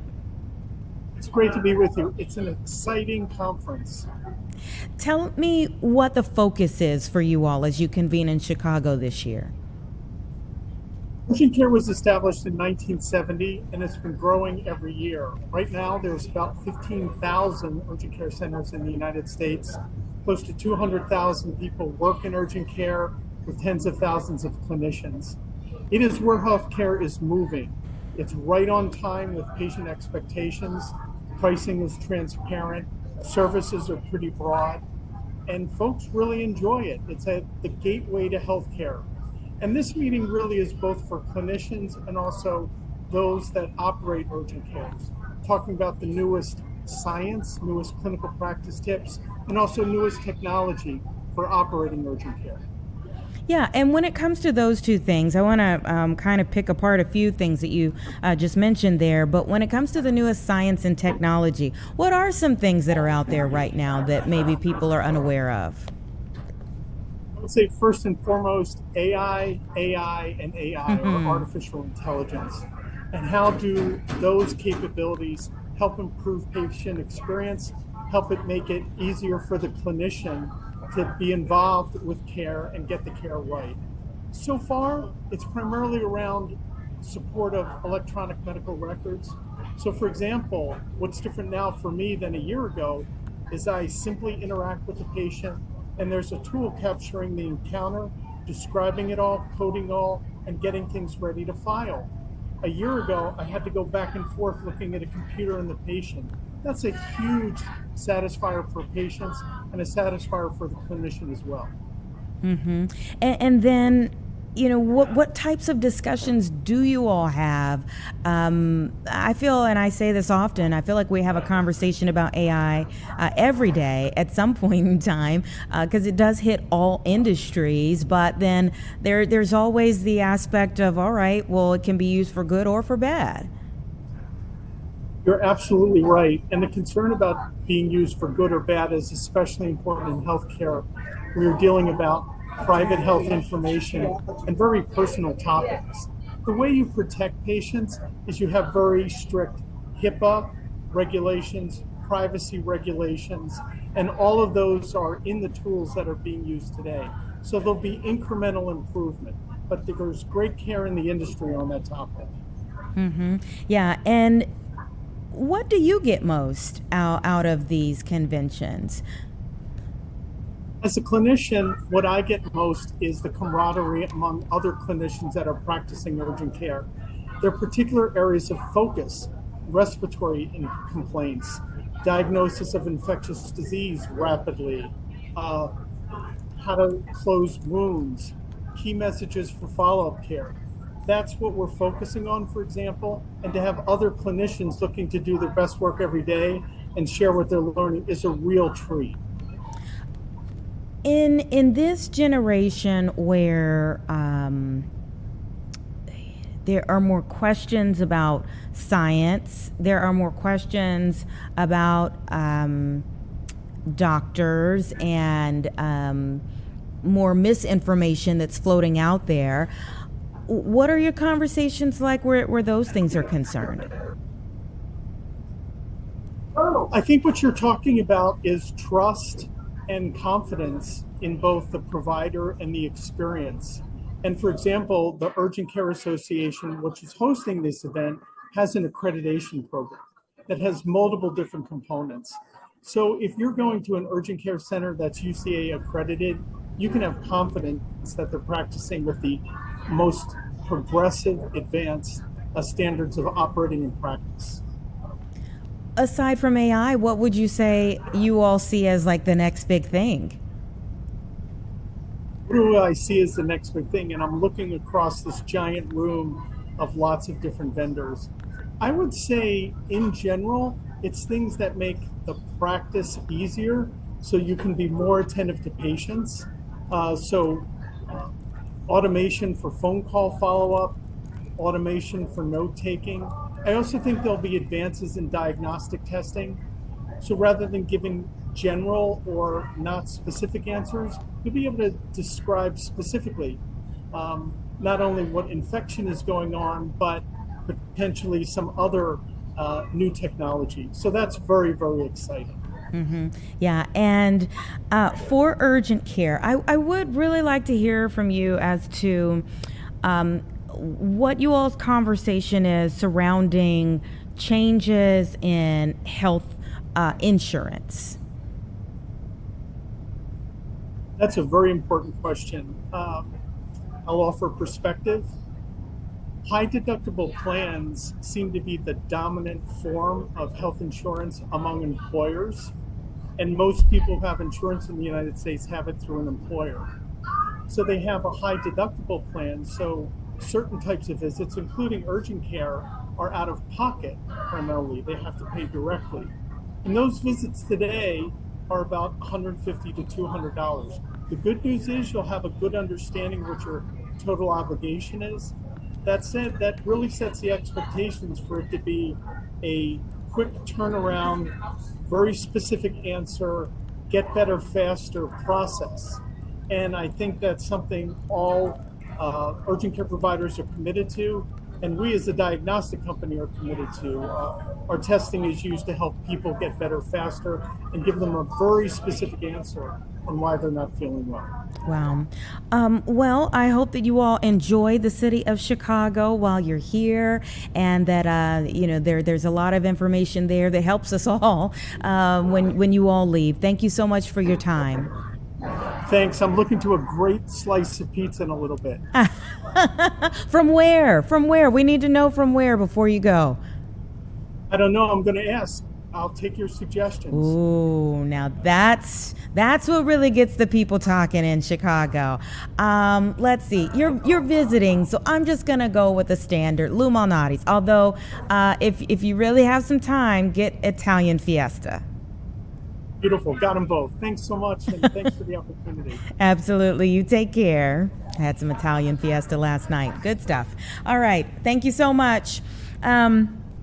Let me tell you all about a couple of stories that are trending right now online. A lot of folks are looking for them on our website right now. I told you all earlier about one of the other trenders, a fire that took place first thing this morning, 3:30 this morning in Washington Heights, that took the life of a 10-year-old boy, put an 18-year-old who has already been working through cerebral palsy in life in the hospital in critical condition. But these are a couple of other stories that people are looking for. State Street, okay, the closure near the major CTA station for this rebuild in Chicago's Loop. So many people have been looking for that because it begins today, all right? The southbound State Street between Wacker Drive and Randolph Street closure began this morning. It's a closure for emergency sewer repairs tied to the CTA State Lake Station rebuild that we've already told you about, but now they have this emergency sewer repair that they have to take care of. The shutdown is expected to last about 6 weeks, with traffic and buses being rerouted. So a lot of folks in the Loop, or who maybe come down to the Loop for work or business and just for play, really interested in that story today. Again, the State Street closure near the major CTA station, so Wacker Drive and Randolph Street, as we give you this live look outside, just a few streets over from us here downtown, where it is closed right now for about 6 weeks. Also, a lot of people have been researching this article about a suburban Chicago man charged after guns and drugs were found during a search warrant. It was a 21-year-old Lansing man now facing multiple felony charges after a search of his home. So investigators recovered a loaded gun, silencers, ammunition, several types of drugs.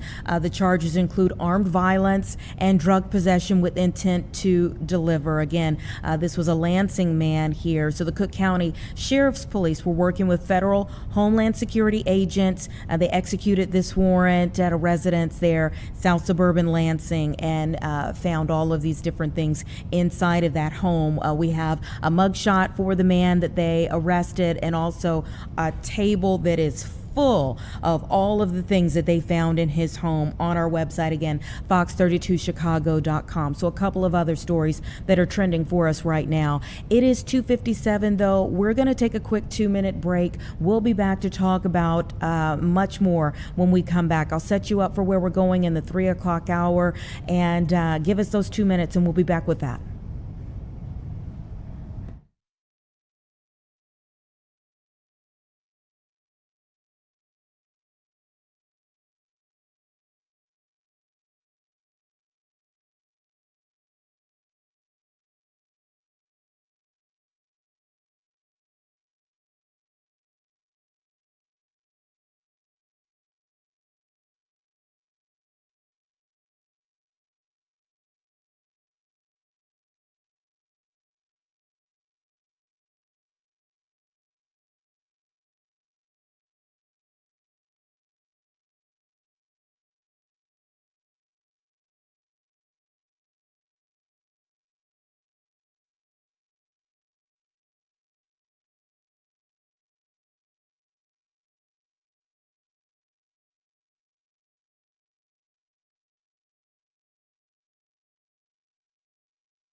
right, welcome back, everyone. It's 3:01. We're now in our final hour here for Chicago Live of the day. Plenty of conversation still to get to in this hour. We're going to talk about the Monarch butterfly migration. There's some great news to share there, not just about when we can expect to see all the Monarch butterflies coming through this area, but some real new information about their population, and it's coming back. I will say that. Also, get ready for Sheriff Dale Schmidt. I don't find that there are many press conferences where my jaw drops as details are being revealed, but the details that he shared last week about a woman from Skokie who said that she had been held during immigration enforcement was just... there was a lot there. The evidence that they outlined really was a jaw dropper, and you hate to see things like this happen. So we're going to talk to him about the investigation that they did and the steps that he's now taking to make sure no one else gets an idea to do something like that again. Also, we're going to have a conversation about a ThreadUp resale report that just came out. It's a global secondhand apparel market that is projected to reach $393 billion by 2030. We'll talk about what's making it grow 2 times faster than the overall apparel market. That should be a very interesting conversation. All of those things to come. But first and foremost, we've had so much conversation about space over the last 15 days, 10 days of Artemis 2 crew being up, going farther than any humans have gone before, and they are back safe and sound. Watching splashdown on Friday was just like, I had somewhere to be and I just couldn't go until I knew that they were back on Earth and back safely with the Marines that picked them up. But let's go ahead and bring in Vola Saradakis to talk a little bit about this moment in time that we're in, having watched the Artemis crew. She is the head curator of collections and archives at the Griffin Museum of Science and Industry. Thank you so much for your time. Well, thank you for having me. Absolutely. So it was a test flight. We spoke to you as they were getting ready to head off. What do you take from the flight thus far? Yeah, so it was a test mission, of course, where things like the spacecraft and navigation and communications and life support were all tested. But it wasn't about the landing just yet. We've proven that we're ready to take that next step to land humans on the moon, which hasn't been done since 1972 with Apollo 17. But it's so it's the first crewed mission since then, but exploration is incremental, and they themselves described it as a relay race where you're passing the baton. Mm-hmm. So human exploration doesn't happen overnight, but what the main idea here is to pass that baton, to look at all the systems and check out everything and how the human body reacts to deep space to prepare that next crew for the next mission. Mm-hmm. And speaking of how the human body reacts, I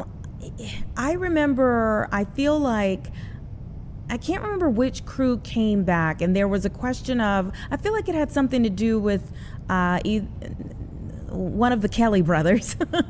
and there was a question of whether like their DNA even changed after their time in space.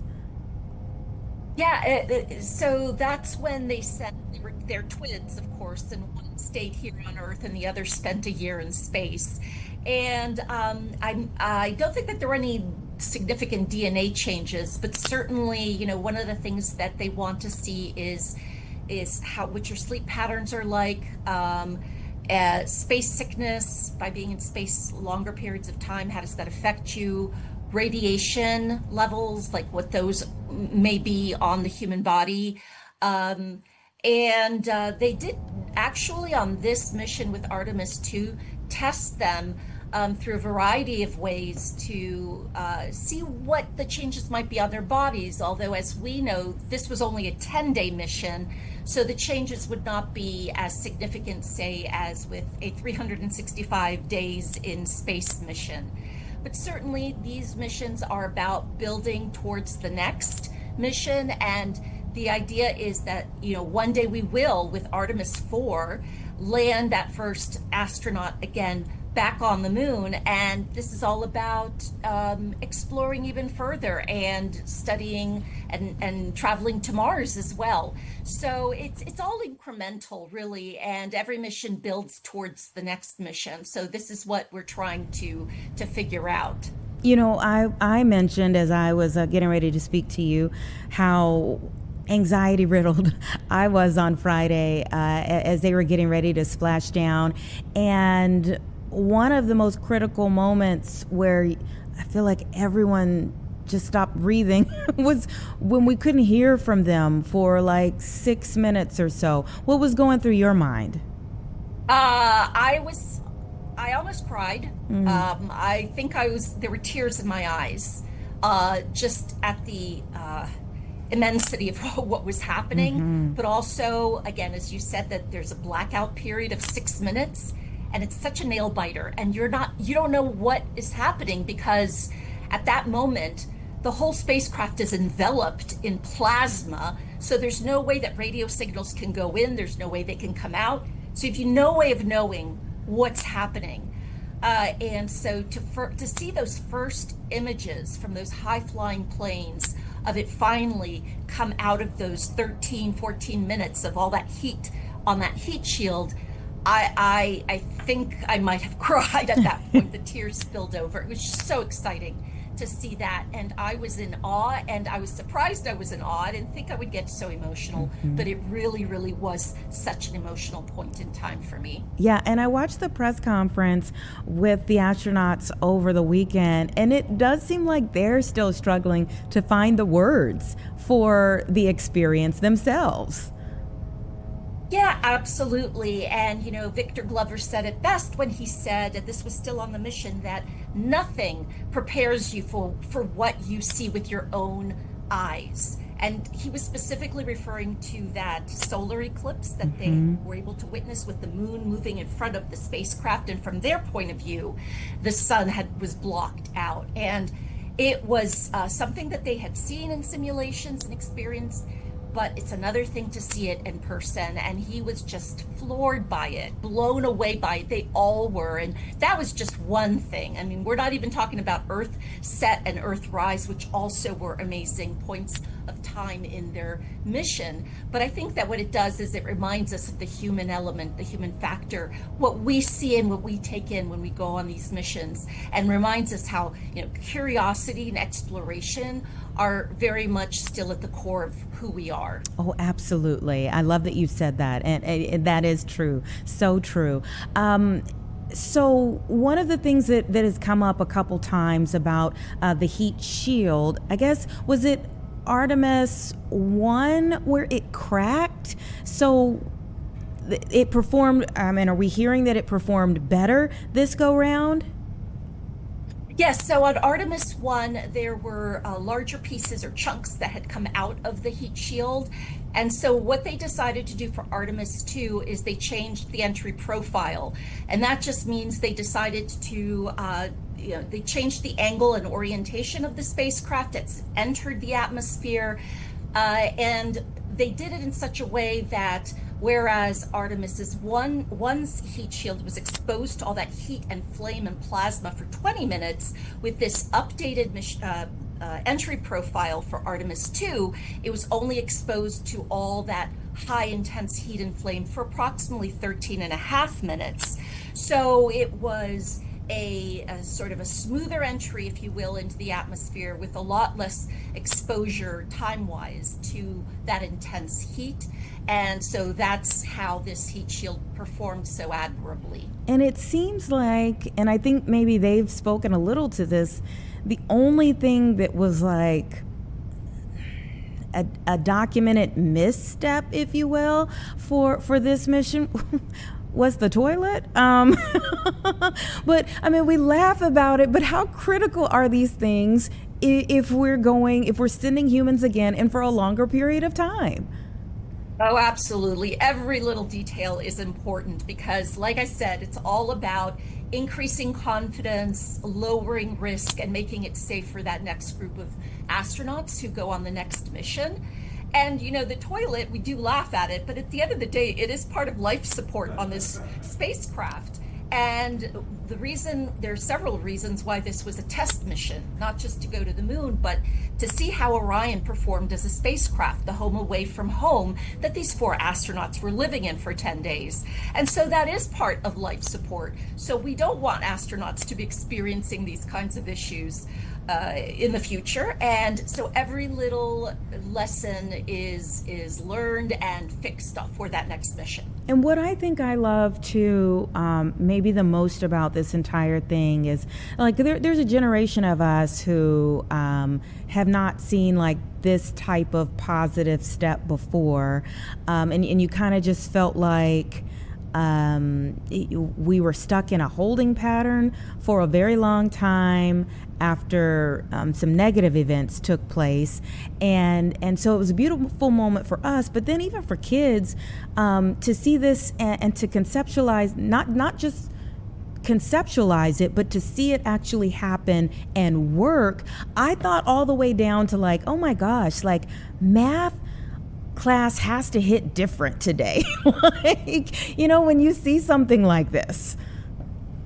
Yeah, I think almost everything, when I think of that acronym STEM, right? Yes, so exactly. Science, technology, every aspect of STEM is a part of what we saw. And to learn about, all the science that went into it, the engineering, the technology, even the mathematics and the physics, because it takes math and physics to figure out how to do a free return trajectory. Yeah. I mean, this is just amazing. How do you send a spaceship to the moon? Well, you just burn some engines for about 6 minutes and make sure that it's pointed in the right direction. And that spacecraft will whip around that moon and come right back down to Earth. I mean, it's just amazing, all the science and the math and the physics that goes into it. But the science and the technology, that's all part of it too. And as I mentioned before, the human factor too, now that we've had actual humans, right, travel to the moon and see it with their own eyes. And this is really the broader goal of all of this, of course, is that long-term human presence on the moon and then off to Mars. We are curious beings. It's innate in us, and that's where we're going. Well, it has been a beautiful experience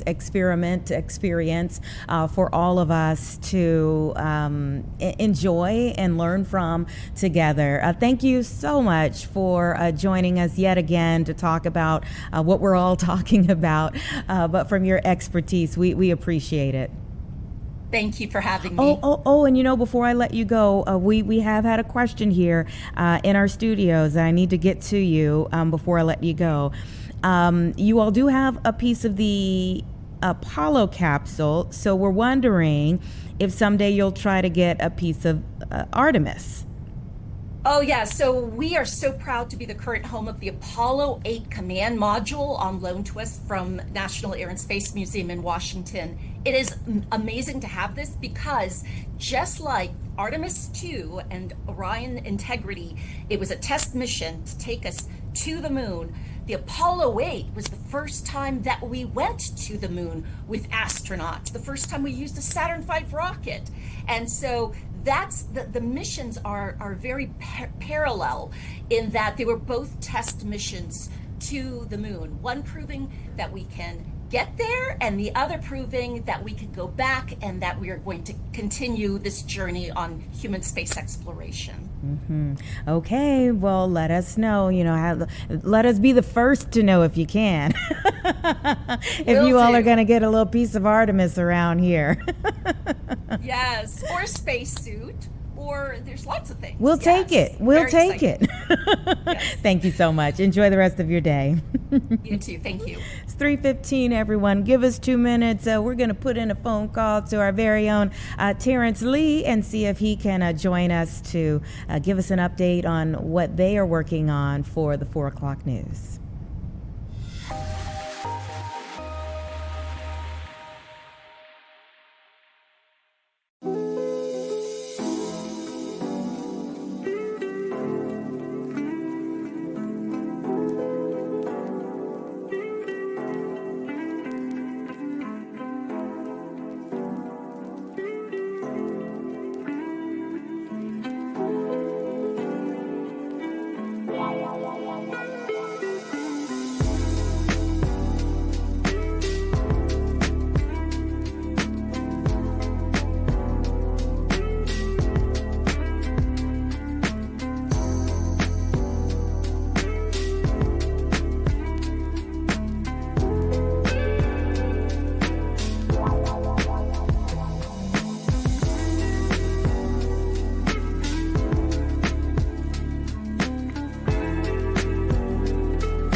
Welcome back. It's 3:18 right now, and boy, I'm really looking forward to this conversation, kind of seeing where we're going in the resale market, and the secondhand apparel market seems to be growing fast. So I want to bring in Alon Rotem with ThreadUp. He's the Chief Strategy Officer. Thank you so much for your time.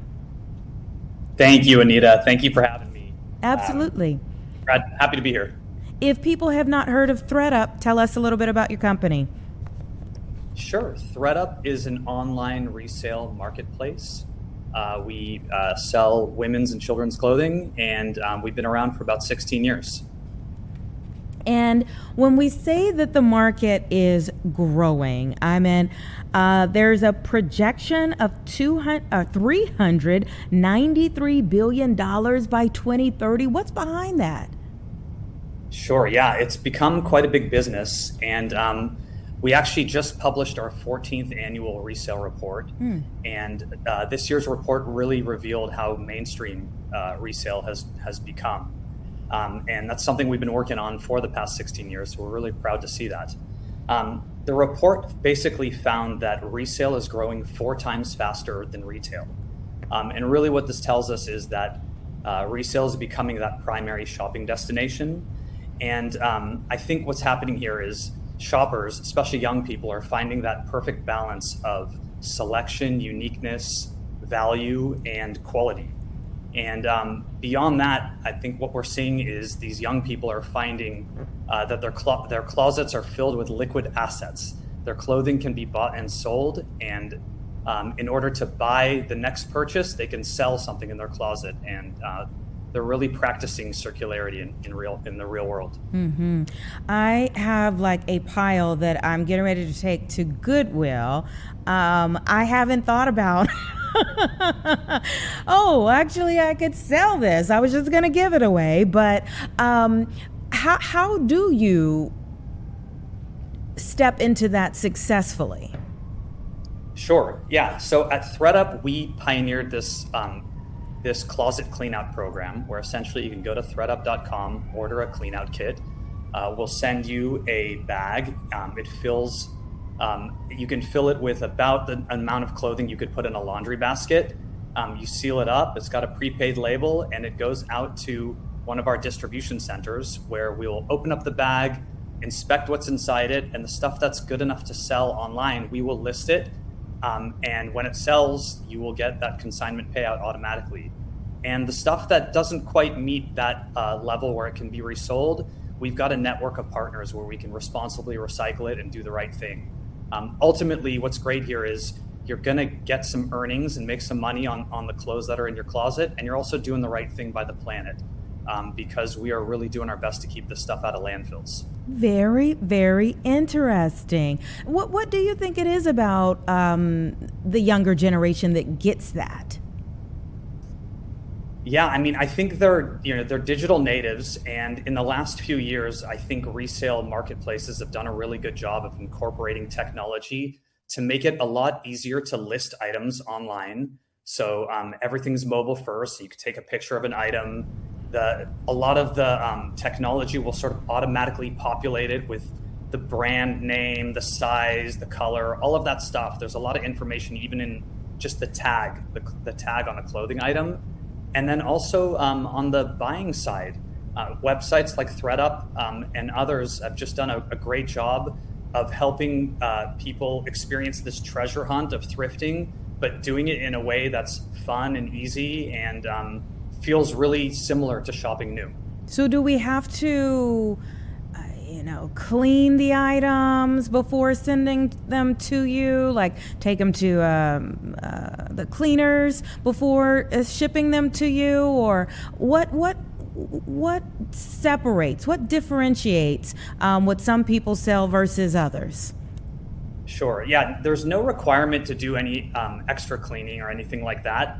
But I will say that items that have been laundered and are cleaned are much more likely to be accepted. So people who are motivated to earn that payout, that consignment payout on those items, will generally send us stuff that's in really good condition, laundered, folded, and all of that. But if you're really just trying to make it easy on yourself and just dump the stuff in there because you want to get it out of your house and let our team do the work, we're happy to do that too. And what do you say it says about our society moving forward? That, do you see this, obviously I'm sure you do, but see this industry continuing to grow? What does it say too about the retail market moving forward? Yeah, I mean, I think it says a lot about consumer preferences. I think way back when there were only, there were niche areas where people were interested in vintage and secondhand and the thrill of the hunt and all of that. But consumers' tastes have really changed over time. And they're really interested in it. I think there's a sustainability aspect to it as well. But really the overarching thing here is value. Like, people are finding great value because they're finding the brands that they love to wear, or even brands that maybe they previously couldn't afford to buy. They're finding them on resale sites and upgrading their wardrobes, and they know that the next time they want to buy something, there's a place for them to actually sell their item and earn a little money and sort of keep it moving. Yeah, because I've seen even some big box retailers that are starting to kind of get into this as well. Thank you so much for your time. Great to be able to celebrate with you, I guess, if you will, about scaling this particular market, but also seeing it continue to boom. I appreciate it. Thanks for having me, Anita. All right, take care. Got to look into that a little bit more. Might have some things to send their way. It's about 3:25, and our own Teely is joining us now to get us ready for the 4 o'clock news. Hey. Uh-oh, I can't hear you. What's poppin', twin? Hey, twin. There's a lot going on today. Stories are changing. Reporters are being moved to different things. First, I got to tell you, the first story we're following today, just a heartbreak. We had this at noon. Saquon was following it this morning, but a 10-year-old boy died in a house fire overnight. We know his name now, London Woodard. This happened this morning in Washington Heights. He and his 18-year-old brother were downstairs. The parents were asleep upstairs. Just tragic. The smoke started somewhere near the couch. And he died from the smoke. His brother, we understand, is in the hospital right now, not doing well at all. So we're praying and hoping for the best there in that situation. His family says that brother uses a wheelchair. Dad tried to get to him. He couldn't in time.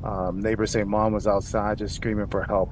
You can only imagine what was going on. Investigators are still trying to figure out what caused it, but they are looking at electrical outlets. And then something that Say learned from the grandfather that just hit a lot of us hard in the newsroom. The 10-year-old London just played basketball yesterday, had one of his best games ever. He scored 15 points, and just hard to fathom now that he's gone. So yeah, our prayers go out to the family for sure. It's a heartbreaking story overnight. Next story for you, this one, politics on the world stage. What can we say? President Trump and Pope Leo XIV, of course, who's from the South Side, from Dalton, going back and forth, very public, very global, but it's personal for a lot of people, of course, dealing with the Pope kind of criticizing the war in Iran, pushing for peace, but also standing 10 toes down, as Thea Ewing would say, standing on business. It's behind me now, that's why I'm saying that. Saying he's not afraid to speak up against the war, the president, criticizing the Pope, calling him weak on crime. And of course, there was that post, that AI image that the president put up on Truth Social, kind of depicting him in a Christ-like image. But his recent statement today, he was saying that he wasn't trying to be God or Jesus in the photo. He was a Red Cross doctor. Of course, a lot of people pushing back against that rhetoric as well. So we'll have much more on their back and forth of two of the most powerful voices in the world, you could argue, disagreeing on how to handle a global conflict. So that conversation is not going anywhere today at all. Yeah. And then the last one here, this hits your pocket and your health. Cook County is warning people about Medicaid. Apparently some changes are are being made. Some new work rules are coming into play here, and if you don't meet them, you could lose your insurance. Now, this starts in 2027, but we always like to look out for our viewers, warn you now when you can do something about it, because officials are saying really don't wait. Get on this, get on your paperwork right away. But yeah, so Paris Schutz is working on that story for us. So we got a lot going on. When I say that, I mean that. There's a lot going on every day. But yeah, this is a busy way to start the week here. And I'm sure you all will be talking about the now U.S. blockades of the Strait of Hormuz. Absolutely. After the Iranian blockage of the Strait of Hormuz over the last couple of weeks. I mean, we're looking at this kind of graphic of how this has been. It has been so consequential, and the president has said that he really doesn't care where the negotiations go from here, that this was a necessary move. Yeah, so we're going to be talking about that as well. We have a national correspondent working with us on that, talking about data centers. Oh, you'll like this too. We're talking about the Michael movie premiere. Yes. Of course, Michael Jackson, Gary, Indiana, and Abe, Joni Lund is heading that way. Going to go meet with the stars and whatnot, but I cannot wait for that movie. It looks really good. Really good. I'm super excited for it. Super excited. And I know that this is going to drive up another wave, because it's always there, but another wave of tourism to Gary, so that people, once they see the movie, they're like, oh, let me go see this. So I'm glad that they're giving the residents of Gary the time to shine tonight. Have you ever been to the house? No, I haven't. I haven't. I went and covered a story about two college students who revamped a playground that they used to play on as kids, and just really the whole neighborhood came out for that. And they were like, make sure you go by the house before you leave Gary. My photographer, Robert, and I went, and neither one of us have ever been that quiet in our lives. Like, just taking it in and just, like, you could just feel. Yeah. I don't know. You could feel the presence. You could feel something there, Chad. I started moonwalking while I was out there. That's how it felt. Oh my goodness, so much history there that has made such a monumental impact on generations of music. I think forevermore. Thank you so much, friend, for joining us. Got it. All right, we'll see you at 4:00. Okay, bye-bye. All right, 3:30, everyone. Give us 2 minutes and we'll be back with our next conversation.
Okay, welcome back, everyone. It's about 3:33 right now, and there was a story that few could have missed. It gained national attention of a woman from Skokie who said that she returned from a work trip in Turkey and was held by U.S. Customs and Border Patrol agents at O'Hare before being moved to an ICE enforcement facility in Broadview and then transferred to the Dodge County Jail in Wisconsin. Well, people were shocked. People were outraged. But the people who looked into those claims had a much different version of events that took place that really were just as, if not even more shocking than original claims. So I have the Dodge County Sheriff, Dale Schmidt, here. Sir, your press conference last week, boy, oh boy, I have said it was a jaw-dropping moment for sure. Thanks for having me, and yeah, it was jaw-dropping. It was shocking for me once I learned of what was going on the very first day back on March 7th, when my staff were accused of lying. My staff were accused of trying to cover up something for the federal government, and I was just in awe when all of that took place. Yeah, and in this generation, news travels very fast. People have the immediate opportunity to then bombard you all with their outrage. What was that like? Well, do you remember a time when the news reported the news and they used the words allegedly and just gave the benefit of the doubt to people, waiting till the facts were all in? It didn't take us all that long to get the facts in. It only took us about a month to put this all together. But right away we were judged. I had emails, I had voicemails calling me every name in the book, and I recited some of them in our press conference. It was hard to hear.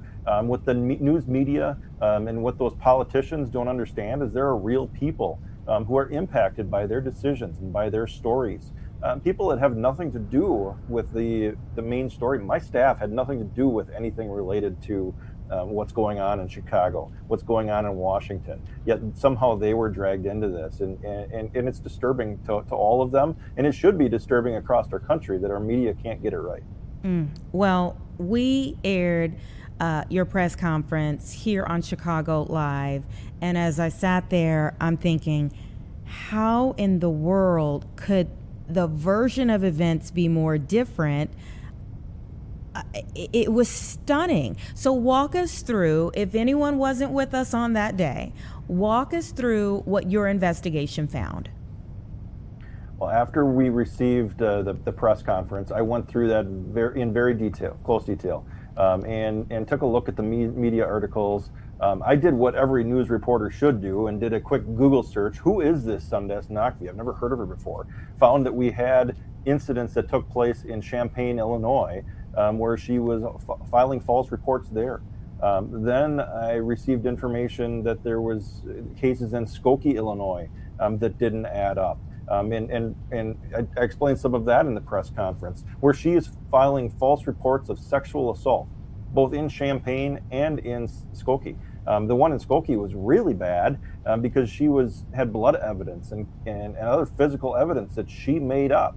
And so then it led me to take a deeper dive, and I received some information that after she left the secondary screening at O'Hare Airport, after about 90 minutes of being in O'Hare, she left and went immediately over to Hampton Inn and Suites, Rosemont, which is about a 7-minute drive from the front door of O'Hare Airport. She stayed there on a boyfriend's credit card. She had spa treatments while she was there. She went to the gym. She ordered food.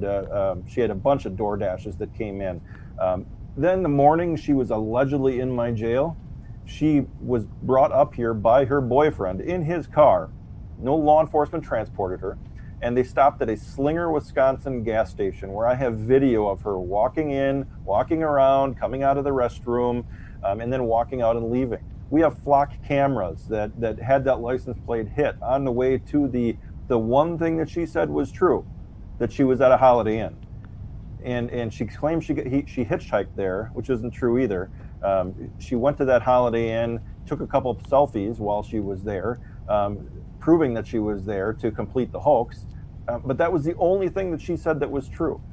So a trip from Illinois through Slinger, past some flock cameras, to the Holiday Inn, never once stopping at the Dodge County Jail. And those images that you saw, they can be faked. I don't know how she faked it. There's a lot of apps out there that you can do that with, and it doesn't take much time to do that.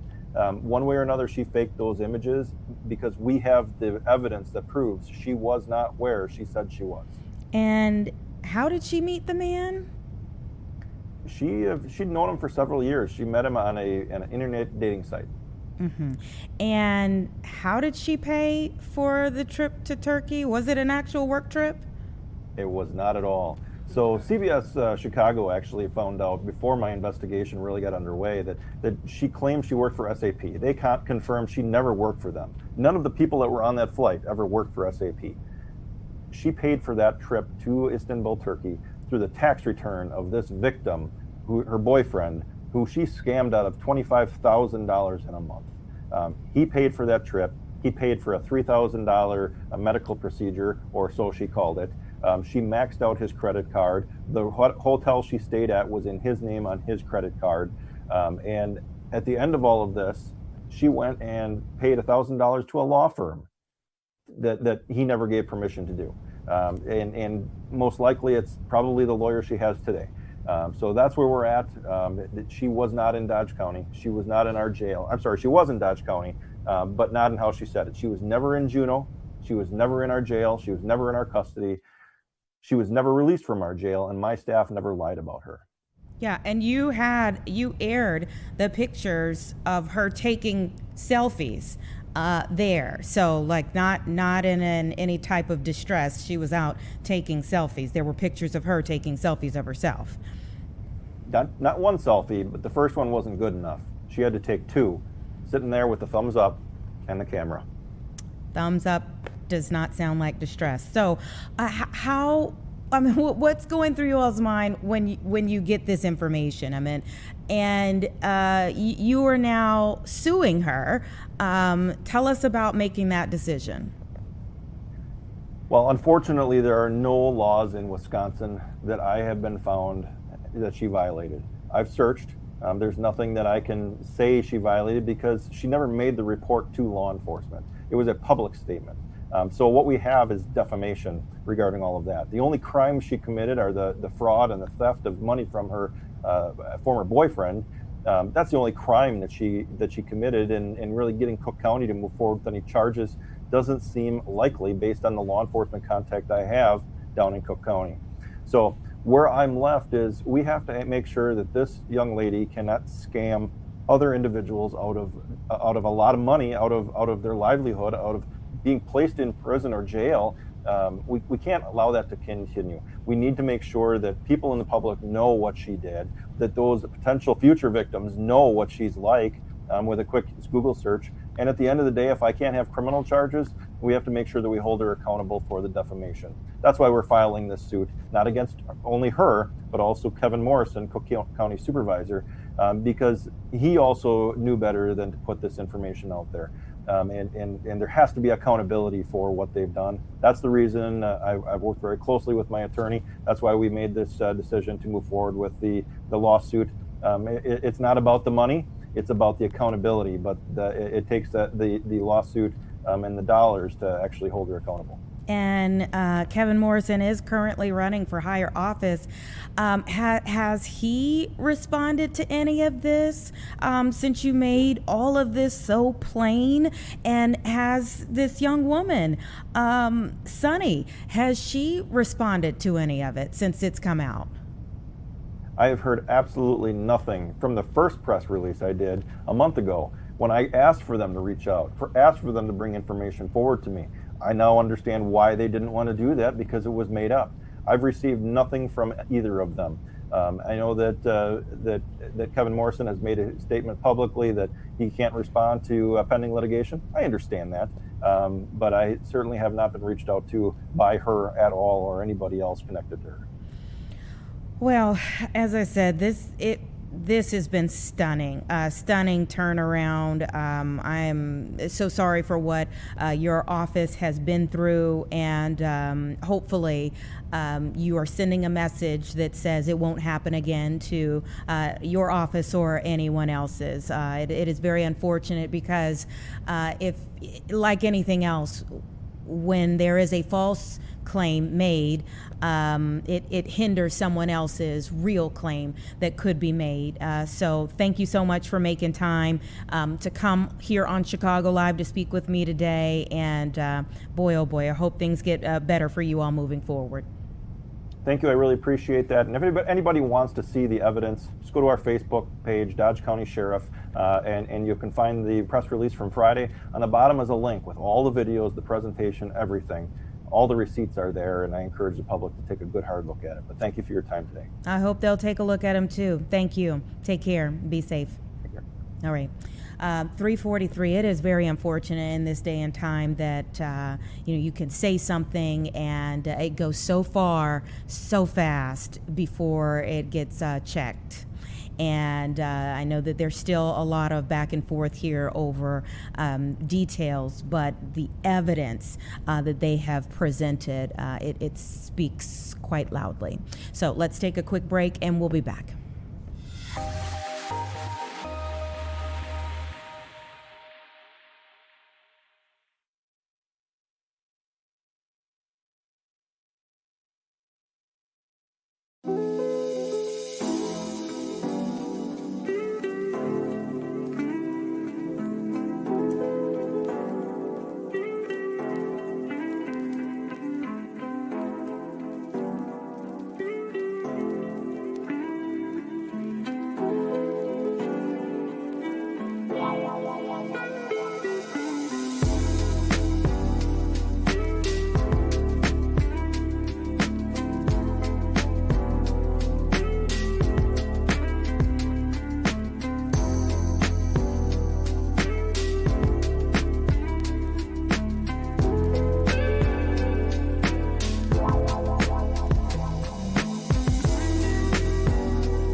.346, everyone. And of course, with spring, we have to check in on the monarch butterfly migration. Everybody's like waiting to see when they'll be here. And we also have some good information that you can hold on to when we finally see them around. So we have Alan Lawrence, Associate Curator of Entomology at the Chicago Academy of Sciences and the Peggy Notabart Nature Museum, joining us now to get us all up to date. Thank you so much for your time. Oh, thank you so much for having me. All right, so when is like migration season for the monarch butterflies? Yeah, so there are two parts of the monarch migration. There's the fall migration when they fly south to Mexico. Right now we're in part of the spring migration when they're flying back northward. And that's right now, about mid-February into March. That's when the monarch butterflies will leave Mexico, head up to about Texas, make it about that far, and then they start to find milkweed and lay their eggs, and then the next generation spreads onward. So we're already starting to see a few monarchs make their way to Illinois. Ooh, and how many will make that change? Oh, we're working on our lights over here, everyone. But just so you're like, what happened? How many will make that migration? Oh, that's so hard to say because so many will only go up to about Texas. Just to give you a ballpark, there were about 2.39 hectares of forest occupied by monarch butterflies in Mexico this winter. And each hectare can hold about 21 million monarch butterflies. So they're going to scatter not, all towards Illinois, but they're going to kind of head out in a few different directions. But wow, there's quite a few. Millions. Now, I'm hearing that there's some good news to share for the monarch butterfly population this year. Yeah, the size of the overwintering population was about 64% bigger than it was the year before. So that is nice to see. That's 2 years of growth in a row. That being said, the numbers are still not terribly high, so there's a lot of room for growth. But in the Chicagoland area, we are in the heart of their breeding range. So if monarchs do well over the summer here, their numbers can be much higher the next year in Mexico. What type of efforts do you think have contributed to the growth, and what are we doing that's hindering them from growing at a faster rate? Yeah, so there are a number of factors at play.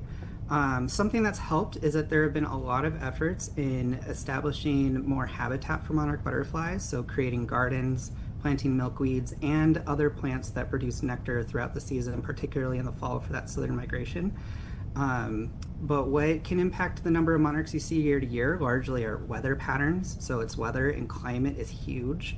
Also the prevalence of insecticides. Those can harm monarch butterflies. So if we can reduce our use of insecticides there, that will help.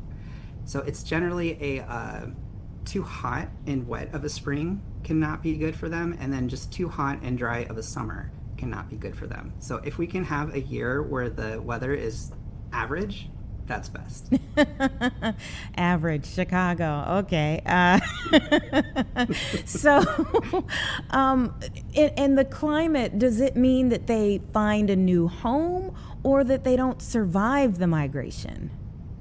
Yeah, so the climate, what it means is that fewer monarchs will survive in the southern parts of their breeding range. So sort of think, just north of Texas, just south of the Midwest, monarchs, it can get too hot for them to really do super well there. So let's just say somebody's watching and they're like, why should I care? What is your response? Yeah, well, you should care because monarch butterflies are an important symbol that connect Canada, the United States, and Mexico all together. And these are incredibly abundant butterflies that we are seeing decline. So it goes to show that if we're not paying attention, even common species can become uncommon. Is there another example that we have affected, another species that we have affected? Yeah, the passenger pigeon once occurred in such great numbers, it was said to, when a flock flew overhead, it could darken the sky for hours or possibly days even, and those have gone extinct due to overhunting.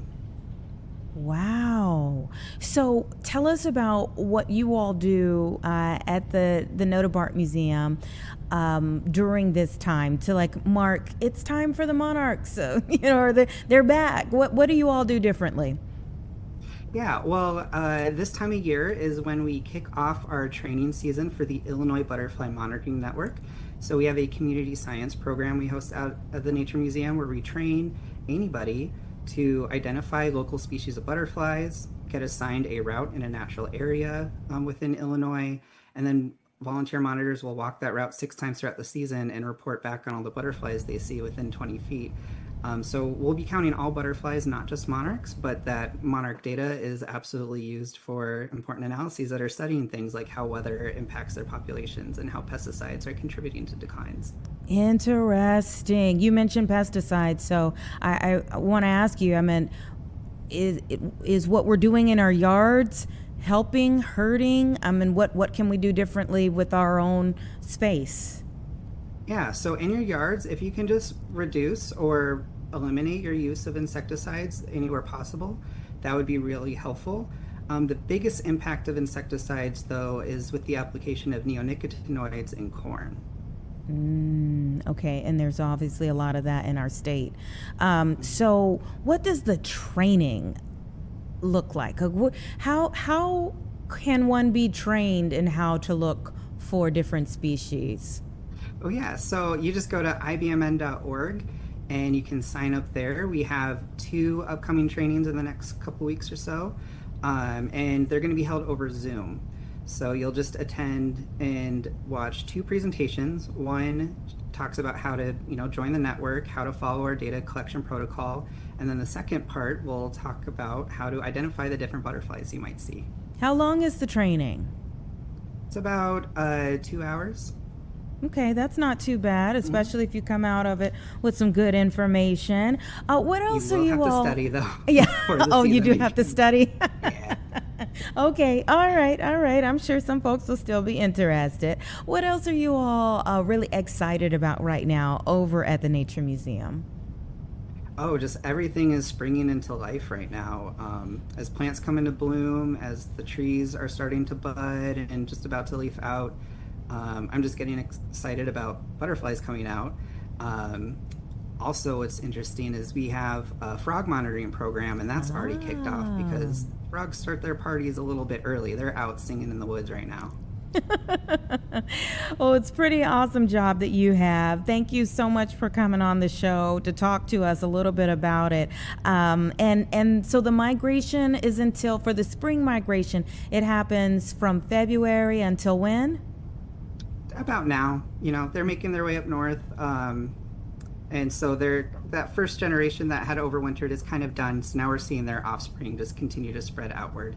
And they'll continue to do that throughout the season. Okay, and then I have one question that I always see people take beautiful pictures of the butterflies when they are migrating. And for some reason, whenever I even stop, they all fly off. What am I doing wrong? All right. So some tips there are if you can wait till a butterfly lands and is feeding on a flower, they're going to be distracted and less likely to fly off. Also, just approach slowly from behind. They have really big eyes and good vision, but they can't see directly behind themselves super well. And then last thing, if you are trying to snap a photo, that autofocus sends out a little infrared beam that the insects can sense that we necessarily can't, and that might startle them. So if you focus just off to the side and then move your camera into frame, sometimes you can get your shot that way. Oh my goodness, because I'm always like, what am I doing wrong? How do I see all these pictures out there? And every time I stop, I try to take one and then I look back at it, I'm like, oh, this is bad. This is really bad. So I have learned something new today. Thank you so much. You're welcome. Thank you so much for having me again. All right, take care.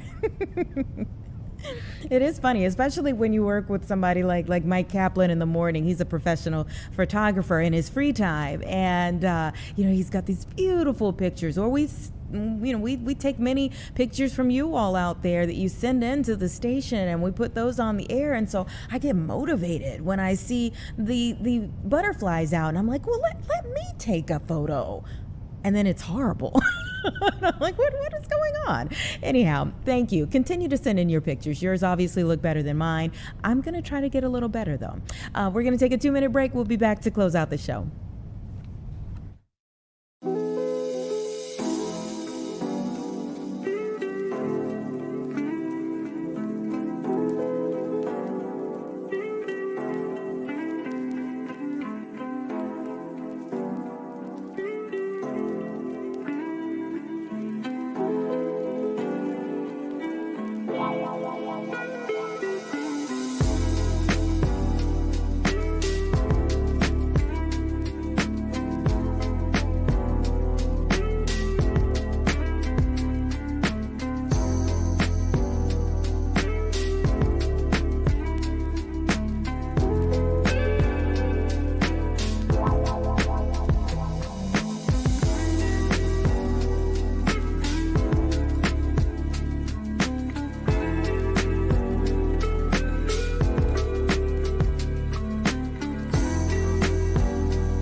Welcome back, everyone. It is 3:58 right now. We so appreciate each and every one of you for tuning in each day here for Chicago Live. We'll be back with another round of great conversations coming up tomorrow between 1 and 4 p.m., and we certainly hope that you'll be with us, too. It is remarkable to me that this guy is okay, but he's okay. So I thought we would end on something that looked bad but ended good. Have a good Monday, and we will see you Tuesday.